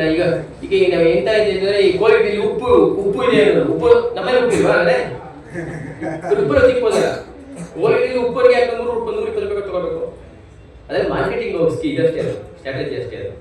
ಅದು ರಿಫೈನ್ಡ್ ಆಯಿಲ್ ಏನಿದೆ ಅದು ನಿಮಗೆ ಫಾರ್ ಎಕ್ಸಾಂಪಲ್ ಸ್ವಲ್ಪ ಶುದ್ಧವಾದ ಕೊಬ್ಬರಿ ಎಣ್ಣೆ ಅಂತ ಅಡ್ವೈಸ್ ಮಾಡ್ತಾರೆ. ಇದು ಕಡಲೆಕಾಯಿ ಎಣ್ಣೆ ಐತಿ. 1 kg ಕಡಲೆಕಾಯಿ ಹೆಣ್ಮಕ್ಳು ಗೊತ್ತಿರಿ ಎಷ್ಟು? 1 kg ಕಡಲೆಕಾಯಿ 150 ರೂಪಾಯಿ ಸರ್. 1 ಲೀಟರ್ ಎಣ್ಣೆ ಬರಬೇಕಾದ್ರೆ ಪುಟವಾಗಿದೆ ಒಳ್ಳೆ ಕಡಲೆಕಾಯಿ 6 kg ಬೇಕು. 6 kg 1 ಲೀಟರ್ ಬರುತ್ತೆ. 6 kg ಎಷ್ಟಾಯ್ತು? 900 ರೂಪಾಯಿ ಆಯ್ತಾ? ಬರೀ ಅಲ್ಲಿ ಪ್ರೊಡಕ್ಷನ್ ಅದು ಕ್ರ್ಯಾಕ್ ಆಗಿ ಆಚೆ ಬಂದು ಅವ್ನು GST ಆಗಿ ಅವನು ಇನ್ನೊಬ್ಬರು ಕೊಟ್ಟು ಅವನ ಮಾರ್ಕೆಟ್ ಒಂದು 100 ರೂಪಾಯಿ ಜಾಸ್ತಿ ಆಗ್ಬಾರ್ದ, 500 ರೂಪಾಯಿ ಜಾಸ್ತಿ ಆಗ್ಬಾರ್ದ? ನಮ್ಗೆ ಎಷ್ಟು ಕೊಡ್ತಾನೆ ರಿಫೈಂಡ್? ನಾನು ಬಜರಂಗ ದಳದ ರಾಜ್ಯ ಸಂಚಾಲಕನಾಗಿ ನಾನು 2 ಬಾರಿ ಶ್ರೀರಂಗಪಟ್ಟಣದಲ್ಲಿ ರೈಡ್ ಮಾಡ್ತೀನಿ. ಯಾವ್ದು ಬೇರೆ ಅದು ಗೋದಾಮಿ ಬೇರೆ. 6 ಕ್ವಿಂಟಾಲ್ ಒಂದು ಸರಿ, 2 ಟನ್ ಒಂದು ಸರಿ ದನದ ಮೂಳೆಗಳು, ದನದ ತಲೆಗಳು ಸಿಕ್ಕಿದ್ದಾರೆ. ಸ್ಪೋರ್ಟ್ಸ್ ಕಳಿಸ್ಬಿಟ್ಟಿದ್ದಾರೆ. ಎಲ್ಲಿಗೆ ಹೋಗ್ತಾ ಇತ್ತು ಅಂದ್ರೆ ಇದೆಲ್ಲ ರಿಫೈಂಡ್ ಅಭಿಮ್ ಅಂತ ಹೇಳಿ ಮುಸ್ಲಿಮರು ರಿಫೈಂಡ್ ಆಗಿ ಸಂಪಿಗಳು ಅಲ್ಲಿಗೆ ಹೋಗ್ತಿದ್ದಲ್ಲ. ಅಂದ್ರೆ ಅವ್ರಿಗೆ ತಯಾರಾಗೋದು ಫ್ಯಾಕ್ಟ್ರಿ 50 ರೂಪಾಯಿ. ಅವರು ಮೇನು ಹಾಕುವಂಥದ್ದು ತಾಳೆ ಎಣ್ಣೆ, ಎರಡನೇದು ಹತ್ತಿ ಬೀಜ ಇರುತ್ತಲ್ಲ, ಅದು kg 2 ರೂಪಾಯಿ ಸಿಗುತ್ತೆ ಹತ್ತಿ ಬೀಜ. ಅದ್ರ ಎಣ್ಣೆ ಸ್ವಲ್ಪ ಜಾಸ್ತಿ ಇರುತ್ತೆ. ಅದ್ರ ಎಣ್ಣೆ ಹಾಕ್ತಾರೆ ಪ್ಲಸ್ ಕೆಮಿಕಲ್ ಹಾಕ್ತಾರೆ. ಹಾಗಾಗಿ ಈಗ 120 ರೂಪಾಯಿಗೆ ಕೊಡ್ತಾರೆ. ಅದು ಕಾಮನ್ ಸೆನ್ಸ್ ಅಲ್ವಾ? ಎಪ್ಪತ್ತು ಸಾಧ್ಯ 1 kg ಕಡಲೆಕಾಯಿ ಎಣ್ಣೆನ 120 ಸಾಧ್ಯ ಇದೆಯಾ? ನಮ್ಮ ಜನ ಅಷ್ಟು ಯೋಚನೆ ಮಾಡಲ್ಲ. ಯಾರೋ ಒಬ್ಬರು ನಟಿ ಬರ್ತಾಳೆ, ಅವಳಿಗೆ ತೋರಿಸ್ತಾಳೆ, ಅಥವಾ ಇನ್ನೇನೋ ಫಿಲಮ್ ಆಕ್ಟರ್ ಬರ್ತಾನೆ, ಯಶು ಅವನು ತೋರಿಸ್ತಾನೆ, ನಾವು ಕಣ್ಸು ತಗೊಳ್ತೀವಿ. ಸರ್, ಇದು ಗಾಣದ ಎಣ್ಣೆ ಇದರಲ್ಲಿ ತೆಂಗಿನ ಎಣ್ಣೆ ಕೆಲವರು ಜಾಸ್ತಿ ಯೂಸ್ ಮಾಡಿ ಒಳ್ಳೇದು ಅಂತ ಹೇಳ್ತಾರೆ. ಕೆಲವರು ಈ ಕಡಲೆ ಆದರೆ ಪಿತ್ತ ಜಾಸ್ತಿ, ಪಿತ್ತ ಇದನ್ನು ವಿಕಾರ, ಸ್ವಲ್ಪ ಪಿತ್ತ ಇದು ಜಾಸ್ತಿ ಮಾಡುತ್ತೆ. ಬೆಳೆಗಡಲೆ ಎಣ್ಣೆ ಅದು ಯಾವುದು ಸರ್? ಯಾವ್ದು ಕೊಡ್ತಾರೆ ಮಾಡಿ ಒಂದು 10 kg ಕೊಬ್ಬರಿ ತಗೊಂಡೋಗಿ ಗಾಣದ ಕೊಡಿ, ಅರ್ಧ ಗಂಟೆ ಕೂತ್ಕೊಳ್ಳಿ, ನಿಮ್ಮ ಮುಂದೆ ಫ್ರೆಶ್ ಆಗಿ ಮಾಡಿ ಕೊಡ್ತಾನೆ. ಅದು ಬೇಡ, ಒಂದು 10 kg ಕೊಬ್ಬರಿ ಎಣ್ಣೆ ಕೊಡಿ, ಅಥವಾ 5 kg ಕೊಬ್ಬರಿಕಾಯಿ ಕೊಡಿ, ಒಂದು 2 kg ಕಡಲೆ ಬೀಜ ಕೊಡಿ, ಒಂದು 2 kg ಹುಚ್ಚಳ ಹಾಕಿ, ಒಂದು 2 kg ಎಳ್ಳು ಹಾಕಿ, 4 ಹಾಕಿ ಒಳ್ಳೆ ಎಣ್ಣೆ ರೆಡಿ ಮಾಡಿಕೊಡ್ತಾನೆ. ನಮ್ಮ ಮನೆಯಲ್ಲಿ ನಾವು ಚಿಕನ್ ಕಬಾಬ್ ಮಾಡೋದು ಇದರಲ್ಲಿ, ಅದರಲ್ಲಿ ಕೊಬ್ಬರಿ ಎಣ್ಣೆ ಇದೆ. ಎಷ್ಟು ಅದ್ಭುತವಾಗುತ್ತೆ ಗೊತ್ತಾ? ಒಳ್ಳೆ ಬೋಂಡ ಮಾಡ್ತೀನಿ, 1 ತಿನ್ನೋರು 10 ತಿಂತೀನಿ, ಅಷ್ಟು ಚೆನ್ನಾಗಾಗುತ್ತೆ. ಇಲ್ಲಿ ಹೆಂಗಸರು ಮೈಂಡ್ ಸೆಟ್ ಇದೆಯಲ್ಲ, ಗಂಡಸರು ನಡೀತಾರೆ ಮನೆಯಲ್ಲಿ ಆಯೋಜನೆ ಮಾಡ್ಲಿಕ್ಕೆ, ಹೆಂಗಸುಗಳಿಲ್ಲ. ಹೆಂಗಸುಗಳ ಮನಸ್ಸಲ್ಲಿ ಇನ್ನೂ ಅದೇ ಈ ಅಪ್ಪ ಹಾಕೋದು ಆಗೋರಿಗೆ ನೇತಕ ಸಾಯಿ ಅಂತೀವಲ್ಲ ನಾವು, ಹಂಗೆ ಅವ್ರಿಗೆ ಅದು ಬಿಟ್ಟು ಪ್ರಯೋಗಗಳಿಗೆ ಅಡಿಯಿಲ್ಲ ಅವರು. ಸ್ವಲ್ಪ ಅವ್ರಿಗೆ ಈ ಥರ ಆರೋಗ್ಯದ ಬಗ್ಗೆ ಅವ್ರಿಗೆ ಹೇಳಿದಾಗ ಸ್ವಲ್ಪ ಅವ್ರಿಗೆ ಚೇಂಜ್ ಆಗುತ್ತೆ. ಮನೆಯೇ ಚೇಂಜ್ ಆಯಿತು ಅಂದರೆ ಅದು ಇನ್ನು ನಿಮ್ಮ ಕುಟುಂಬಕ್ಕೆ ಸರಿ ಹೋಗುತ್ತೆ. ನೀವು 1 ಸರಿ ಹೇಳ್ಬೋದು, 2 ಸರಿ ಹೇಳ್ಬೋದು, ಅವ್ರ ಮನ್ಸಿಗೆ ಬಂದಿಲ್ಲ, ಹೆಣ್ಮಕ್ಳು ಮನ್ಸಿಗೆ ಬಂದಿಲ್ಲ ಅಂತಂದರೆ ಅವೇ ಸರಿ ಮಾಡಿದ್ದಾರೆ. ಸರ್, ಈಗ ಹಣ್ಣಲ್ಲಿ ನೀವು ಕೆಲವು ಸಜೆಸ್ಟ್ ಮಾಡಿದ್ರಿ, ಈ ಮುಸಂಬಿ, ಕಿತ್ಲೆ ಹಣ್ಣು, ಅದು ಬಿಟ್ಟು ಕೆಲವರು ಈ ಜಾಕ್ ಫ್ರೂಟ್ಸ್, ಹಲಸಿನ ಹಣ್ಣು, ಅದರ ಕೆಲವು ಇರುತ್ತಲ್ಲ. ಬಯಕೆ, ಯಾವುದೇ ಬಯಕೆನ ತಿಕ್ಕಬೇಡಿ. ಯಾವುದೇ ಬಯಕೆಯನ್ನು ನೀವು ತಿಕ್ಕಿದ್ರೆ ಮುಂದ್ಗಡೆ ಭಾಗ ಆಗುತ್ತೆ, ಹಿಂದಿನ ಬರ್ತದೆ. ಯಾವುದೇ ಬಯಕೆ ಫ್ರಂಟ್ ಭಾಗ ಹಾಕಿದ್ರೆ ಬ್ಯಾಕ್ ಹಿಂದಿನ ಬರ್ತದೆ, ಹಿಂದೆ ಭಾಗ ಹಾಕಿದ್ರೆ ಮೇಲೆ ಇಳಿತಾರೆ. ಹಂಗೆ ಅದಕ್ಕೆ ನೀವೇನು ಮಾಡಬೇಕು ಅಂದರೆ ಬೈಕ್ನ ತಿನ್ನಿ, ಜಾಸ್ತಿ ತಿನ್ನಕ್ಕೆ ಹೋಗ್ಬೇಡಿ ಅಷ್ಟೇ. ಜಾಕ್ ಫ್ರೂಟ್ ಇರ್ಬೋದು, ಅಥವಾ ಇದು ಸಪೋಟ ಇರ್ಬೋದು, ಇವೆಲ್ಲ ತುಂಬ ಹೈ ಗ್ಲೈಸೆಮಿಕ್ ಇಂಡೆಕ್ಸ್ ಇರುವಂಥ ಹಣ್ಣುಗಳು. ಹಂಗಾಗಿ ಸರ್ ಎಲ್ಲ 1-2 ತಿನ್ನಿ ಅಷ್ಟೇ, ಜಾಸ್ತಿ ತಿನ್ನಿ.